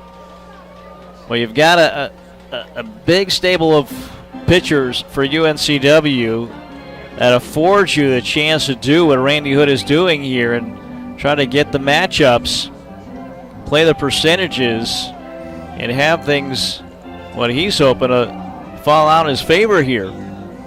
No signal yet. I think he's waiting for the umpire to come out and give his bullpen a couple extra throws. And with that, there's your signal to the bullpen. 8th pitcher tonight coming out of the bullpen. Another Pepsi pitching change here. So again, we'll step aside briefly. Tied at 5, 1 out, runners on the corners. O'Shaughnessy coming up. We'll let you know who's taking over when we return here on Flow Sports and ESPN Wilmington.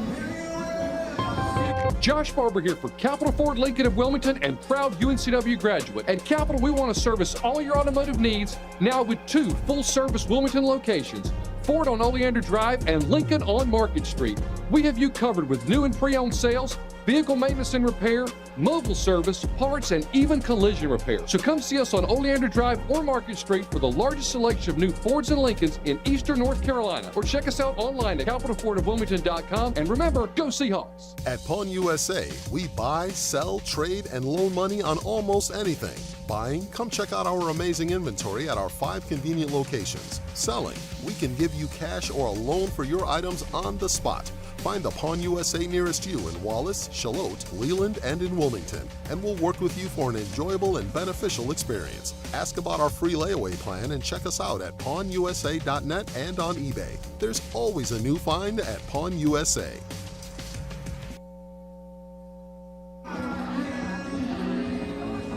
Well, another pitcher out of the bullpen for UNCW. Cody Benton now takes over. We saw Cole earlier in this game. His twin brother Cody, no record of 5.4 ERA. 14th appearance, 8 1/3 innings here for Cody. As again, you try to get that right on right with O'Shaughnessy. After that, there's back-to-back lefties. So who knows? It could be Cody to face O'Shaughnessy, and that's it, unless you get a ground ball. You've got a left-hander up in the bullpen for the Seahawks. Got to be running out of some options soon here for the Seahawks. So, Mike, in the last 2 innings and change, we've seen 6 different Seahawk hurlers. Yeah, going back 7th inning. It started with Marshburn, went to Cole Benton, Trace Baker, and it was Stroop who came in. Then open up this inning, Mason Murdoch saw 2 batters, Cox 1, and now Cody Benton.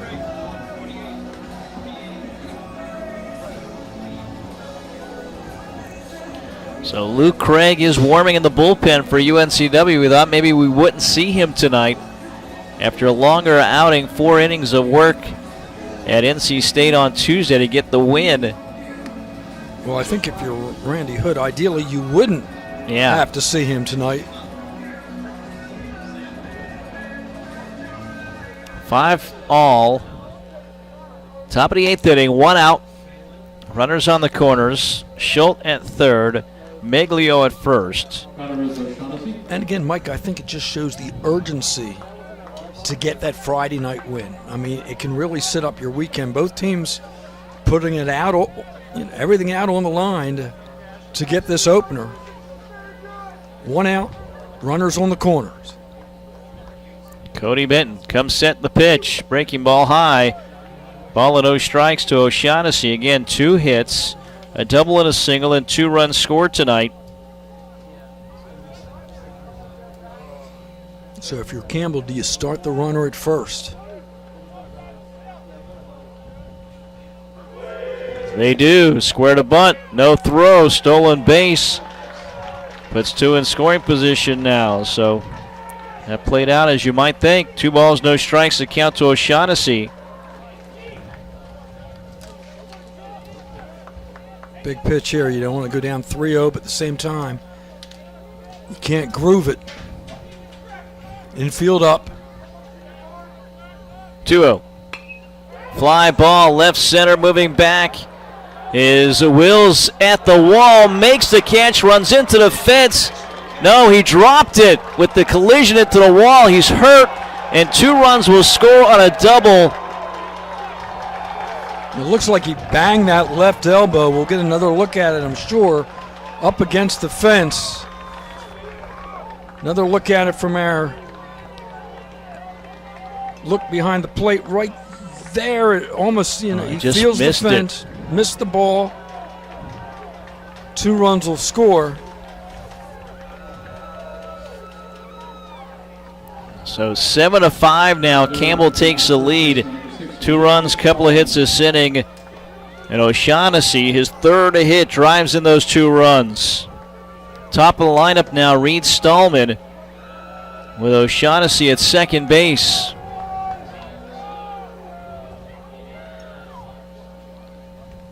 Pitch outside, a ball and no strikes. Just misjudged it, and maybe you had the pole coming up. Maybe saw that out of the corner of his eye. 1-0. This is up the middle on a bounce to Jones, a shortstop, over to first base. The runner advances to third. On the out, 2 away now. Top of the 8th, 7-5 Campbell on that double. And it'll be Peyton Howard. Howard, 2 hits, 2 for 3. Drove in a run with a single last time up in the 7th. Timeout. Justin Hare, who doubles as the third base coach, calling Howard over. And first base coach, along with O'Shaughnessy, the man at third, and bring out the notebook. So looking at maybe the scout report on Benton or analytics to the situation to see what they want to do. So for Campbell, a 2 spot in the 3rd, 2 spot in the 5th, single run in the 7th, and now 2 runs. It's been the extra base hit. Long ball early, and the extra base hit, which is, that's the scouting report on Campbell coming into it. After it hits, extra base hits, 2 home runs, 4 doubles for Campbell here in this game. This is a big run at third. 2 outs. O'Shaughnessy. They play Kroom in, shift and back on the right side, high and away to Howard.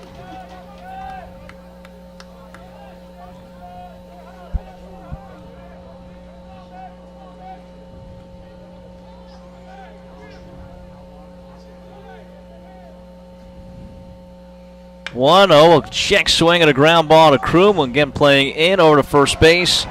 And that'll do it. The inning is over. But Campbell breaks the tie. 2 runs, 2 hits, no errors, a man left on base. Braden O'Shaughnessy breaks the tie with a double, driving in 2. And it's Campbell 7, UNCW 5 on Flow Sports and ESPN Wilmington. Football there. Football everywhere. What? How is that a flag? He landed on him after the sack. That's roughing the passer. Huh. Okay, what if he hit him high? Roughing the passer. And low? Roughing the passer. Well, what if he couldn't stop his body like a human, so he ends up trampling him, and then he's like, oh no, and he tries to go back, and he tramples him some more, and he's like, I'm so sorry, I'm a buffalo. I don't know my strength compared to you. Wait, what? Come on, ref, let the boys play.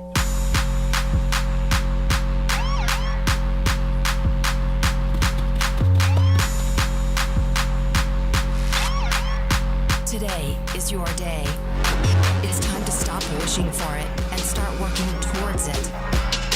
One day at a time, one workout at a time.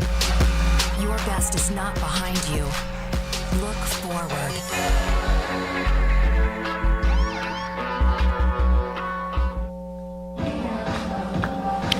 Campbell breaking the tie with the double for O'Shaughnessy. And now they turn things over to Jackson Roberts on the mound here. Roberts, 21st appearance, 6-2, a 5.05 ERA. 41 innings for him, all coming from the bullpen. 34 hits, 24 runs with 23 earned, 39 strikeouts, 17 walks. So Bradley goes 1 inning, gives up a hit, a strikeout, and I believe he'd be the pitcher of record right now, correct? For Campbell? Leads with a lead? Yes. Timeout, Bradley Cooney? Yep. Yes. Roberts, sophomore from Greensboro, last year's freshman of the year in the Big South, final year in the league for Campbell on the all-freshman team. Here's a look at that ball again. Left center field. Would have been a tough play, but once it jarred loose hitting that fence, the second run scores as well. Well, the Seahawks historically, last couple of weeks, have answered. See if they have an answer here in the bottom of the 8th. Wills Art Novobilski for UNCW due up here in the bottom of the 8th inning. They have scored more runs in the 8th than any other inning this season, 51 runs. As a first pitch fastball for a strike from Jackson Roberts.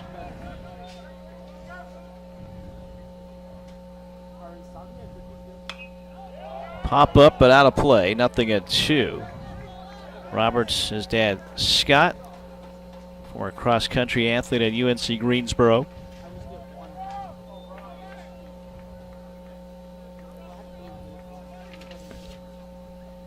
High and away, 1 ball, 2 strikes. Wills today hitless at 0 for 3. UNCW 6 hits as a team.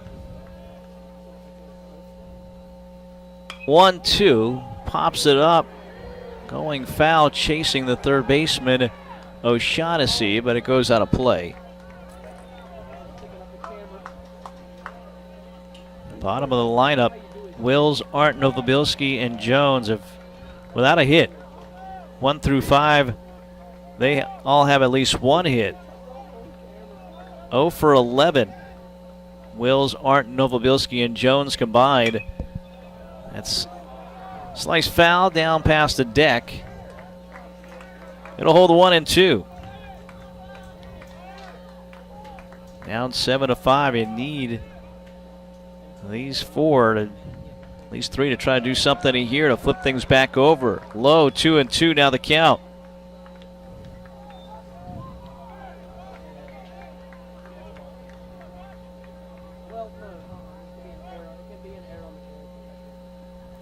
Two, high and away, and a full count. Now to Brock Wills on the all-rookie team last year in the conference. Just a sophomore. 3-2. At the knees, takes strike 3, and will strike out looking. So that is how the bottom of the 8th starts here for UNCW. Big strikeout for Jackson Roberts.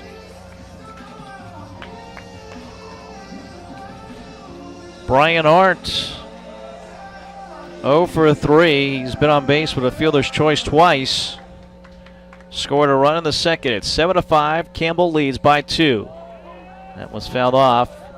0-1.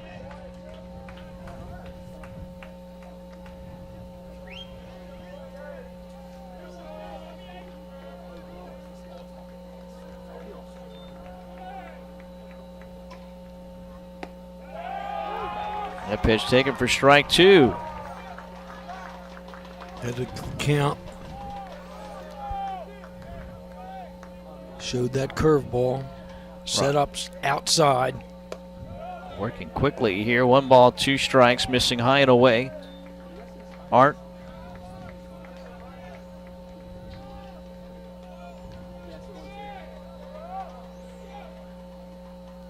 One, 2 coming our way.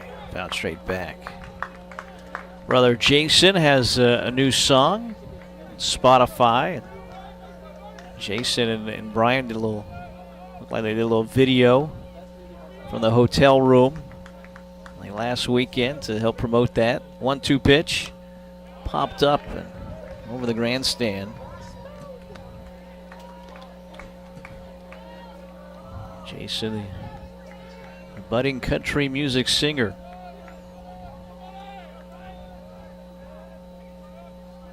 One, 2. Down the right side, just out of the reach of the first baseman, Stallman. A fair ball down the line, picked by Riley, the second baseman. 57 miles an hour off the bat, but it did its job to drop in out of the stretched arm of Stallman. Almost an excuse me base hit, but it finds that open space. So now you've got a runner with 1 out.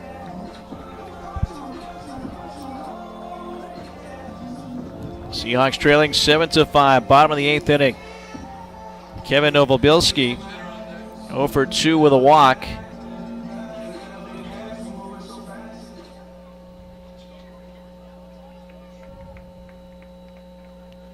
Outside, a ball, no strikes. John Newton is on deck. Pinch hit for Kevin Jones.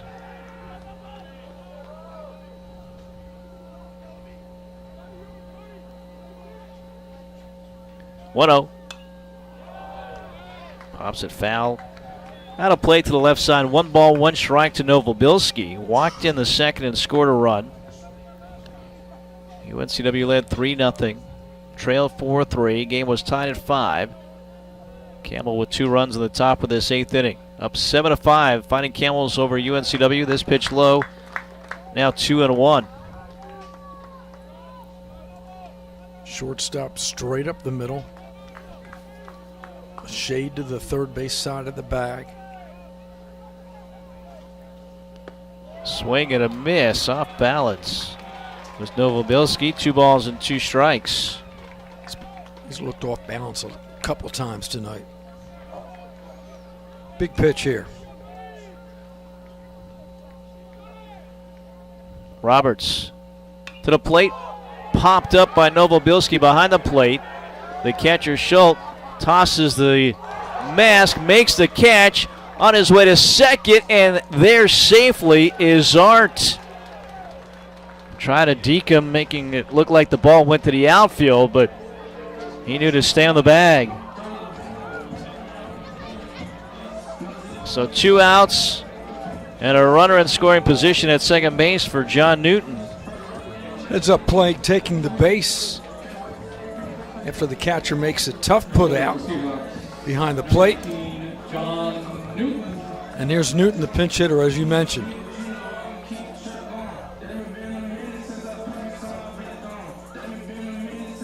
So Newton on the season, 263 hitter with 4 home runs, 24 RBIs. 2 outs, runner at second base in the 8th. Seahawks down 7-5. First pitch low. So we'll see where UNCW goes defensively. Here with Jones, the shortstop, lifted for Newton. Low again, 2 balls, no strikes.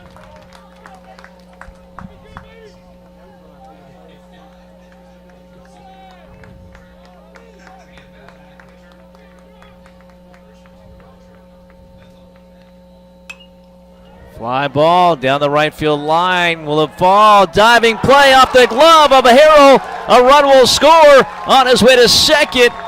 With a double is John Newton, and the Seahawks pull to within a run. They trail 7-6 with 2 outs in the 8th. 19th hit on the year, but none bigger. Again, that ball down the right field line, fading away. Another look at it for you here. Goes with the pitch on the end of the bat, just inside the line.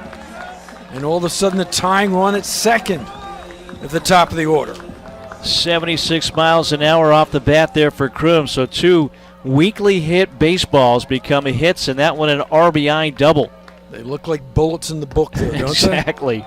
Kroom, first pitch a strike. And another 8th inning run for the Seahawks.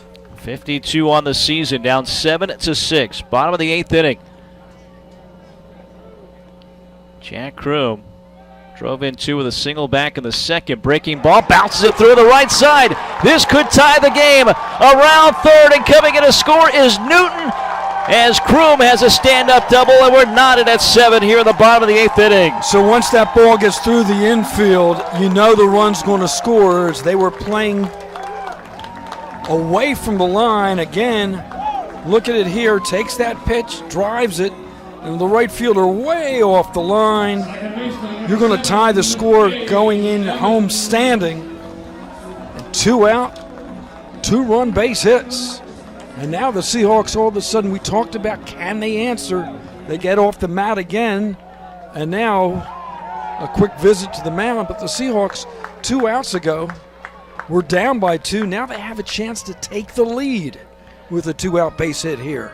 That hit was 102 off the bat of Kroom. The 2 combined maybe wasn't 102 for Arndt and Newton, but again, it leads to 2 runs on 3 hits overall this inning, and this game is tied at 7 in the bottom of the 8th inning. Seahawks trying to rally, trying to come back. Dusty White out there to talk with Jackson Roberts, third pitcher tonight. And again, Mike, give credit. We talked going into this inning that the bottom of the order had struggled. Well, the bottom of the order, including the pinch hitter, came through with 2 outs to keep this game alive and tie the score with the 8th and 9th hit on the evening for the Seahawks.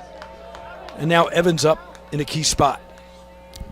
Drove a run with a single in the second. Officially 1 for 3 is Aiden Evans. 2 outs, runner at second, the pitch outside. Kroom represents the go-ahead run. And you look at the 9th, it'll be Harrell leading off for Campbell. 3, 4, and 5 for the Fighting Camels. 1-0 pitch. Up the middle! Snagged the diving play by Meglio, the shortstop. He keeps in the infield. Everybody is safe. Runners on the corners. Saves a run. Stretched out, kept the ball in the infield, couldn't make a play. But that keeps the game even at 7. And here's Thatch. You're not looking for a long ball necessarily here. You just want the base hit. So let's flip the coin again. Do the Seahawks get aggressive? You've got 2 outs, but do you let the runner try to get to second? Again, the second baseman way over on the right side in the hole against Thatch. First pitch low to Thatch. We're tied at 7, 2 outs. Runners on the corners, bottom of the 8th inning. Tanner Thatch stuck in those 21 home runs. Drove in a run, though, with a double in the 5th inning. Low, 2 balls, no strikes. Thatch 1 for 4 overall. It's a guy who came in batting .354 against the league. Looking to do damage here and give the Seahawks a lead. Tied at 7. 2 outs, runners on the corners. Sling it over to first base. Check on the runner there, Evans. Kroom at third. Big hole, shortstop hole actually vacant with the shortstop 2 steps to the first base side of second. 2-0 pitch, turns on it, fouls it off. 2-1. You've got the second baseman, Chandler Riley, in shallow right field. Shortstop straight up the middle. He's about 3 steps off the bag. So if you send the runner, it'll be the shortstop that'll be covering. 2-1. Hit to right field. Will it get down? Yes, it will. The Seahawks take the lead as Kroom scores Harrell fumbles with it on his way to second, stumbling to the bag. Out at second is Thatch. He wants to take a look at it. And I think there's no doubt he is out over there, but he breaks the tie, and the Seahawks up 8-7. Now Randy Hood will want a review of this. So hold on. The Seahawks, worst case scenario, still up 8-7. Best case scenario, the inning continues. So 3 balls down that right field alley. And here's another look at it. We'll take a look at it from our third base camera. Again, the call on the field was out. The ball beats him to the bag. Looks like the glove on the foot. I think that'll stand. But the Seahawks come up with a 3 spot in the bottom of the 8th. And it's Thatch who does it. Drives in 2 tonight, and a big one right there, 8-7. In all likelihood, heading to the 9th inning. And is this where you go to Luke Craig now and try to close it out with Harrell, Thompson, and Kuntz coming up? We wait for the umpires to emerge. But again, it looks like he is out there at second base, or at least nothing clear to overturn. I don't think what would be the initial call of out. So again, our production crew giving the umpires 3 great looks at every play that's been contested. Blue taking a little longer to take a look at this one. But again, all these runs with 2 outs. And the Seahawks, a couple of little cue shots that fell in. And then a couple of big base hits. Here's your verdict. And we're going to the 9th.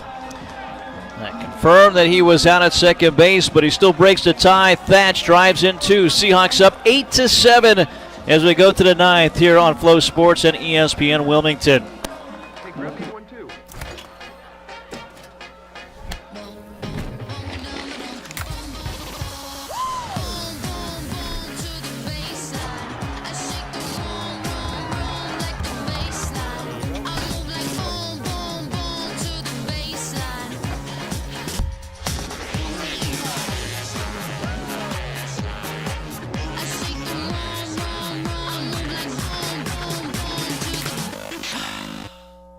People have trusted Reed's Jewelers with their life's moments since 1946. That's because we're family owned. We treat everyone who walks through our doors or visits our website as a part of our family. We have a beautiful selection of jewelry and watches for any occasion. We offer free shipping and returns, as well as multiple payment options to make sure you find the perfect gift. See why people have trusted Reed's Jewelers to celebrate their life's moments for over 75 years. Game number 130 between UNCW Campbell has been a good one tonight. It continues. Top of the 9th inning, Seahawks lead 8-7. And Luke Craig, as expected, takes over on the mound. Some big plays, some big hits in that inning for UNCW. They scored 3 runs on 5 hits. And 4 of those coming with 2 outs as well. Game of inches. So it's Craig on the mound. Also, Dylan Schaefer takes over at shortstop. But for Craig, he's 4-0 at 2.49 ERA, 20th appearance, 3 saves, 43 1/3 innings, 29 hits, 14 runs, 12 earned, 56 strikeouts, and 18 walks. An outstanding performance Tuesday, 4 innings against NC State to get the win. 50 pitches, gave up no runs, only 1 hit. So what you're looking for coming off of that state appearance tonight, can he find the strike zone early? He faces the big hitter to start with. Oh, yeah. Lawson Harrell. Harrell with a 2-run home run back in the 3rd, his lone hit. And then you've got a couple times. Then you've got Thompson with an extra base hit. Yep. Followed by Kuntz with the double. 3, 4, and 5. So if you're going to come home with the victory, you're going to earn it. So UNCW 27-1 this season when leading after 8 innings. Trying to secure game 1 of the weekend series with Campbell, up 8-7. First pitch to Harrell high.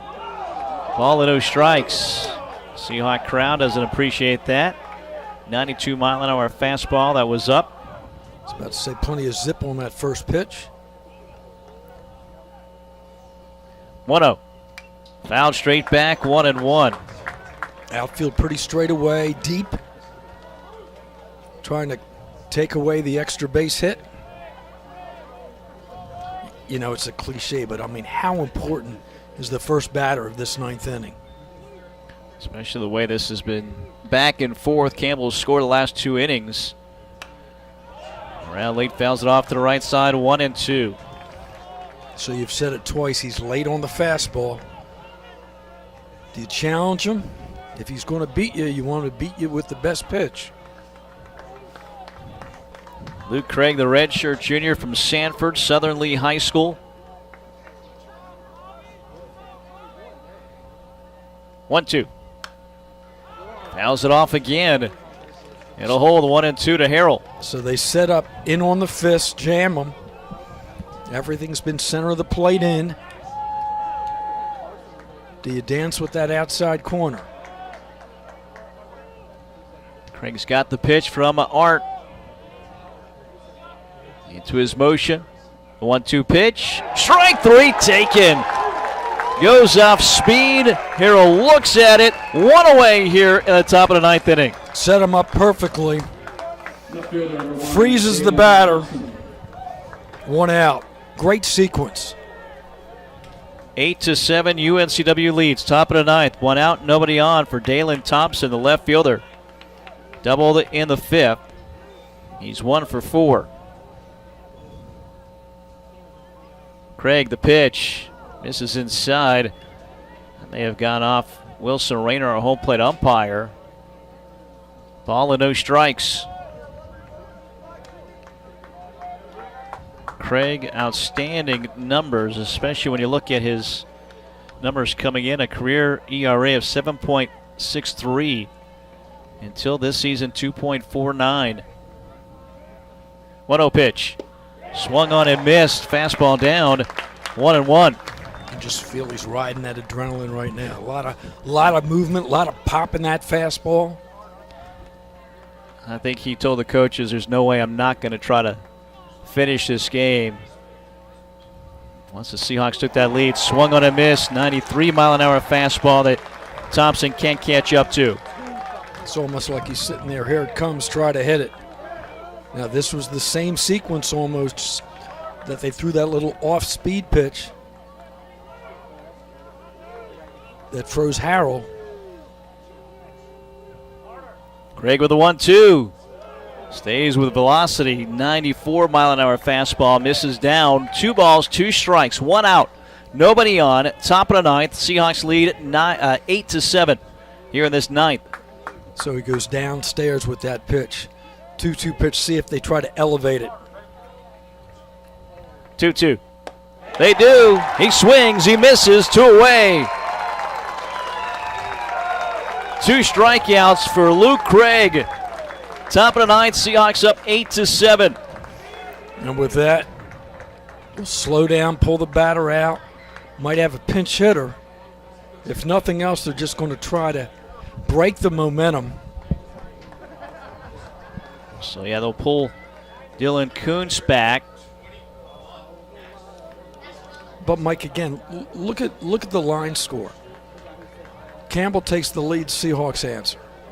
Campbell takes the lead after they tied in the 7th, take the lead in the 8th, 2 outs. Seahawks answer with 3 runs. Just indicative of how this team has played the last couple of weeks. Now you're 1 out away from taking game 1. Max Weller, the pinch hitter, a 199 average. 2 home runs, 10 RBIs. First pitch is strike 1 to Weller. So how would you like to be the pinch hitter coming off the bench facing Craig right now with his velocity and his movement? Weller, the senior from Valparaiso, Indiana. 0-1 pitch, misses inside. 1-1 strike. Transferred from Arizona Western Community College. Campbell down to their final out. 2 outs on the board, nobody on. 8-7 our score, top of the 9th inning. Luke Craig, the 1-1 pitch. Hit foul into the net. It's 1-2. 2 strikeouts of the inning for Luke Craig. Late on the swing. Challenge him with the best you've got. Seahawk fans come to their feet. Craig shakes off 1 pitch. Now he's got it. Toes a rubber. Couple of toe taps. Set the 1-2. Swung on and missed. Craig strikes out the side. And the Seahawks win it 8-7 here on this Friday night. Game 1 to the Seahawks in dramatic fashion here in Wilmington. And that dugout just explodes off the top step. Luke Craig has been outstanding on the bullpen this week, all season long. Tanner Thatch comes up with a big hit that breaks the tie, and the Seahawks win it 8-7 in Game 1 here of an all-important weekend series with rivals Campbell University. We'll take a break. When we get back, plenty to talk about during our Walk-Ons Clubhouse Report. Again, the Seahawks win it 8-7, your final score here tonight, Game 1 of the weekend series on Flow Sports and ESPN Wilmington. Unlock your career potential with the Cameron School of Business at UNCW. Our flexible graduate programs offer rolling admissions, applied learning opportunities, and tailored career support. Whether you're interested in our master's program in business analytics, finance, supply chain management, accountancy, computer science and information systems, or our highly regarded MBA program, we have the right degree for you. Apply today. Hampton Inn University and Hampton Inn Suites Landfall Park are proud UNCW Seahawks sponsors. Award-winning hotels providing rooms, suites, catering, and meeting rooms. Ask for the Seahawks special. Call 910-399-9006. That's 910-399-9006. HamptonInn.com and support the Seahawks. It's bow time. What's that? The Bojangler from Bojangles. With the same bold flavor as their chicken? The same. And fries? The same. Not the same. The Bojangler's back. Hook one while you can. It's bow time. Okay. I'm just being myself, cool as can be. It's so easy. Get out your own way. Hi, my name is Dr. Claude Jarrett with Wilmington Health Orthopedics and Sports Medicine here on UNCW's campus for your Medical Minute. Here in Wilmington, we're lucky enough to have the ability to enjoy a lot of outdoor sports and activities, such as our lovely beaches. One of the more common injuries that we see this time of year are biceps tendon ruptures. The bicep tendon ruptures typically with eccentric load with heavy lifting by flexing the elbow. One of the best ways to prevent this type of injury is make sure you're lifting in a correct manner, using more legs, less arms. With Wilmington Health Orthopedics and Sports Medicine, our job is to help patients avoid long lines and expensive costs of the emergency room. We're able to tackle many orthopedic injuries, such as acute traumas, fractures, and sprains.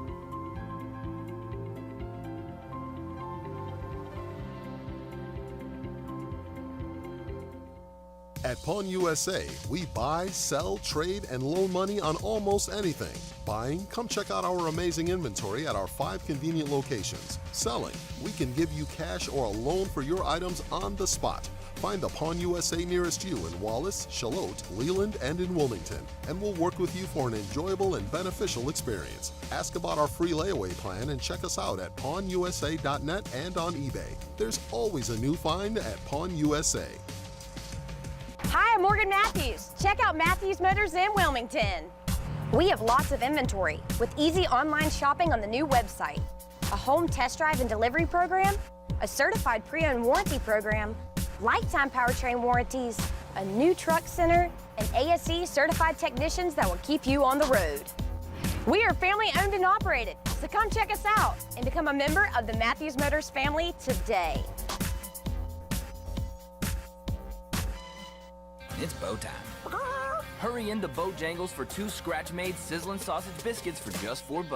1 bite and you'll want breakfast for dinner. Good thing we serve savory sausage biscuits all day. But this 2-for-4 deal won't last forever. It's bow time. I'm just being myself, cool as can be. It's so easy. Get out your own way. Well, UNCW gets a Game 1 victory, 8-7 the final score. An exciting game, game number 130 overall meeting between UNCW Campbell, and a good one tonight here in Wilmington. Our Walk-Ons Clubhouse Report, Walk-On Sports Bistro, game day with a taste of Louisiana, located at 3710 Oleander Drive. Walk-Ons, the post-game destination of the Seahawks.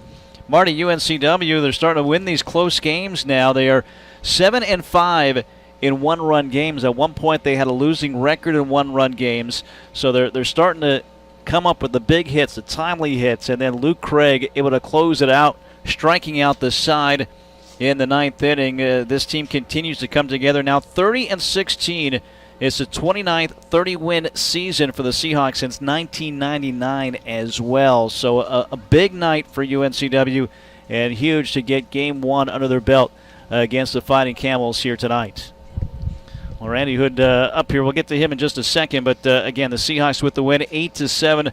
Your final score as 9th inning, UNCW played 3 runs on 5 hits. Tanner Thatch, a difference-making single in that 8th inning to win this game. Again, 8-7, your final score. Pawn USA game recap with 5 convenient locations across southeastern North Carolina. It's easy to buy, sell, or obtain a cash loan. Find the Pawn USA closest to you at pawnusa.net. Randy Hood joins us now, our Alpha Mortgage Coach's Corner. And, Coach, what a better way to start this series and start conference play with Campbell. What an exciting game, back and forth. Obviously, you came out ahead with the win, but, boy, just an exciting from a fan's perspective as well to watch this game unfold. Yeah, I mean, it was back and forth, and those guys can swing the bats, and obviously they pitched well enough to keep them in the game today, and just thought, we did a great job. We had to use a lot of people. We're throwing Schaefer on short rest because of RJ's situation, Zane on short rest tomorrow. So, just matchups. Felt like, we could keep going back and forth. We got guys in the pen that can do some things. Some of them did good. Some of them made some mistakes, but we found a way to work around it and, just hung in there. When you're only a 1 or 2 run deficit, all you need is a guy on base, a guy on deck, and you got the tying run there. And, we came up with a couple of friendly hits that dropped in for us, and then Jack got another big hit for us, and then Tanner again. We just got to quit running into outs. But, good game, really good game, good Friday night. I thought defensively early, the relays to the plate saved a lot of runs, and then we had them picked off there in the 1 inning. Like we called the exact right thing to do. We executed, except the last throw. And, KJ will get that next time we have it, but I'm just proud of the guys. And like I said, just a lot of guys stepped up. It was a good team win. 8th inning, 2 outs. You decided to put Newton in there for Jones. What were you thinking there? Obviously, it worked out. In that spot, what were you trying to get out of Newton that he gave you? Well, first off, he can run into a ball. Hadn't done it a lot this year, but he does it every day in batting practice where he could tie it up with one swing. And he's just got the mentality. Sometimes it's just wacky, but he's not afraid of anything. So just sometimes those moments like that, you just go with a gut feeling on somebody that is going to be in the moment. Not that KJ wasn't, but just I felt John might be a little bit better right there. And, got a big hit and then got it back to the top. And then, Jack gave us the lead and big time. Jack the lead, and then Tanner Thatch, he's been stuck on that 21 home runs, but he's doing things beyond that. He's driving in runs, and he has a difference maker in this game. That's got to feel good for him to and for you to see him do that. Yeah, we've, he's played, 5, 6, 7 games now, stuck on 21 2 or 3 times. The wind hasn't helped him with some balls. The one early in the first inning today, I think it was, 101 off the bat. So, Probably should have been 22, but it is what it is, and he's going to get it soon. And when he does, he's probably going to get on another roll. And next thing you know, he's going to have 27 or 28. But keep doing what he's doing, play good defense, and he's been big for us with the other things besides just the home runs. To get this win, the way it unfolded, again, a lot of pitchers going situational, going with Schaefer here today. What would you learn about your team here tonight, winning this type of game? Oh, I just tell them, like we've been talking about, like the last month and a half. We have opportunities for a lot of guys to seize the moment, and it might not be a big, long stint from a pitching standpoint. It might be a pinch hit from a hitting standpoint or whatever, but just take that, run with it, do the best you can for whatever we need you, and be ready for the next time. And just proud of the guys, like I said. Just a big win, tough team. They've struggled a little bit, but they're still a really, really good club. And so that's a good win for us on Friday night, and hopefully we can get back here tomorrow night and play solid. And hopefully from Zane's standpoint, the arm's feeling better, and he can go out there and give us a decent start. I don't expect him to go out there and throw into the 6th or 7th, but if he can give us 3 or 4 innings, then we'll use the bullpen again and hopefully get it to where Sunday we can get back and get RJ out here and ready to go. But I'm more worried about tomorrow than I am Sunday right now. 29th time since 1999 this team has won 30 games. You do that impressively. An exciting game here tonight, Coach. Congratulations. Off to a great start in this big weekend against your alma mater, Campbell University, as well. Yep, I enjoy those wins, and but great crowd again tonight. Great crowds all season, and just hope we can get another one out here tomorrow and Sunday and the rest of the home games. But you can feel that energy when we get things going and the crowd stays in it. But all year long we've had really good support, and I really appreciate it, and I know our guys do. Yeah, 1,473 official attendance for tonight's Game 1. Game 2 tomorrow, 6 o'clock. Coach, we'll talk to you prior to that game. All right, thank you. That is Randy Hood, head coach of the Seahawks. Alpha Mortgage Coach's Corner. Make your house a home. Get pre-qualified to purchase your next home or refinance today. Call UNCW alum Heath Altman at 910-512-1220. That's 910-512-1220. We'll take a break. Continue on here from Brooksfield. The Seahawks winners 8-7 in Game 1 against Campbell right here on Flow Sports and ESPN Wilmington. Kennedy's Real Estate Service is your local company for all your residential, brokerage, management, and appraisal needs in the Wilmington and New Hanover County area. Tim is not only a UNCW alumni, he has been your friendly broker since 1994 and providing residential appraisal since 1997. Give him a call, 910-799-1068, or visit him on the web at kennedyres.com. The Ogden Tap Room opened its doors in the summer of 2013. The goal? Create a family-friendly restaurant and bar where the locals gather to eat, drink, and celebrate special occasions. 5 years later, it's just that. We open daily for lunch and dinner, and the bar is well known for its state-of-the-art draft system. We also have a wonderful patio that's perfect for live music and events. Come join us at the Ogden Tap Room. We'd love to share our great food, drinks, and service with you. Seahawks with a win, 8-7, your final score here. Game 1 of the weekend series with the Fighting Camels. Our All-Star Flags, All-Star of the game. Marty, a couple places you can go with this, but I think Jack Kroom, your leadoff hitter, kind of sets the tone. Finishes 2 for 4, drives in 3. He drove in the tying run in that 8th inning. But you have him leading off now, 14th time, and does such a great job there. Continues to play well defensively. A huge part of the success tonight and really this season for UNCW. Yeah, I think in so many ways he sets the tone for this team. I mean, as you mentioned, he's hitting the number 1 spot. He's getting on base, but when the lineup flips, comes up with key RBIs down the stretch, I think it's a good choice. And boy, this team, didn't they just gut out this victory tonight? Yeah, certainly the case, and he epitomizes that. Again, a couple of hits, drove in 3, scored twice as well. Jack Kroom is the All-Star Flags All-Star of the game. Visit our showroom, browse our selection of U.S., state, military, sports, and international flags. Check us out online at allstarflags.com. All-Star Flags, quality in every star. We'll take one final break. Back to wrap things up next here from Brooksfield in Wilmington. The Seahawks 8-7 winners over Campbell in Game 1 of the weekend series on Flow Sports and ESPN Wilmington. Hampton Inn University and Hampton Inn Suites Landfall Park are proud UNCW Seahawks sponsors. Award-winning hotels providing rooms, suites, catering, and meeting rooms. Ask for the Seahawks special. Call 910-399-9006. That's 910-399-9006.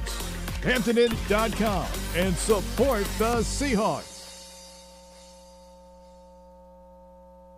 Game day at Walk-Ons is just different, and it starts with the way our teammates prep each dish from our scratch menu. No shortcuts. We are hand-cutting every single mozzarella log straight from the block, hand-peeling, stuffing, and bacon wrapping each voodoo shrimp, hand-carving ribeyes for our steaks and po' boys, and hand-slicing, then tossing our boneless wings and our house-made sauces. With wall-to-wall TVs and food like this, why would you want to watch anywhere else? That's game day, the Walk-Ons way. 8-7 final score. Seahawks with the win. A lot of big plays here tonight for UNCW. Our Bojangles final game stats. UNCW 8 runs, 11 hits, 1 error, 7 runners left on base. Campbell 7 runs, 12 hits, no errors, and 7 runners left on base. The win goes to Cody Benton, improves to 1-0.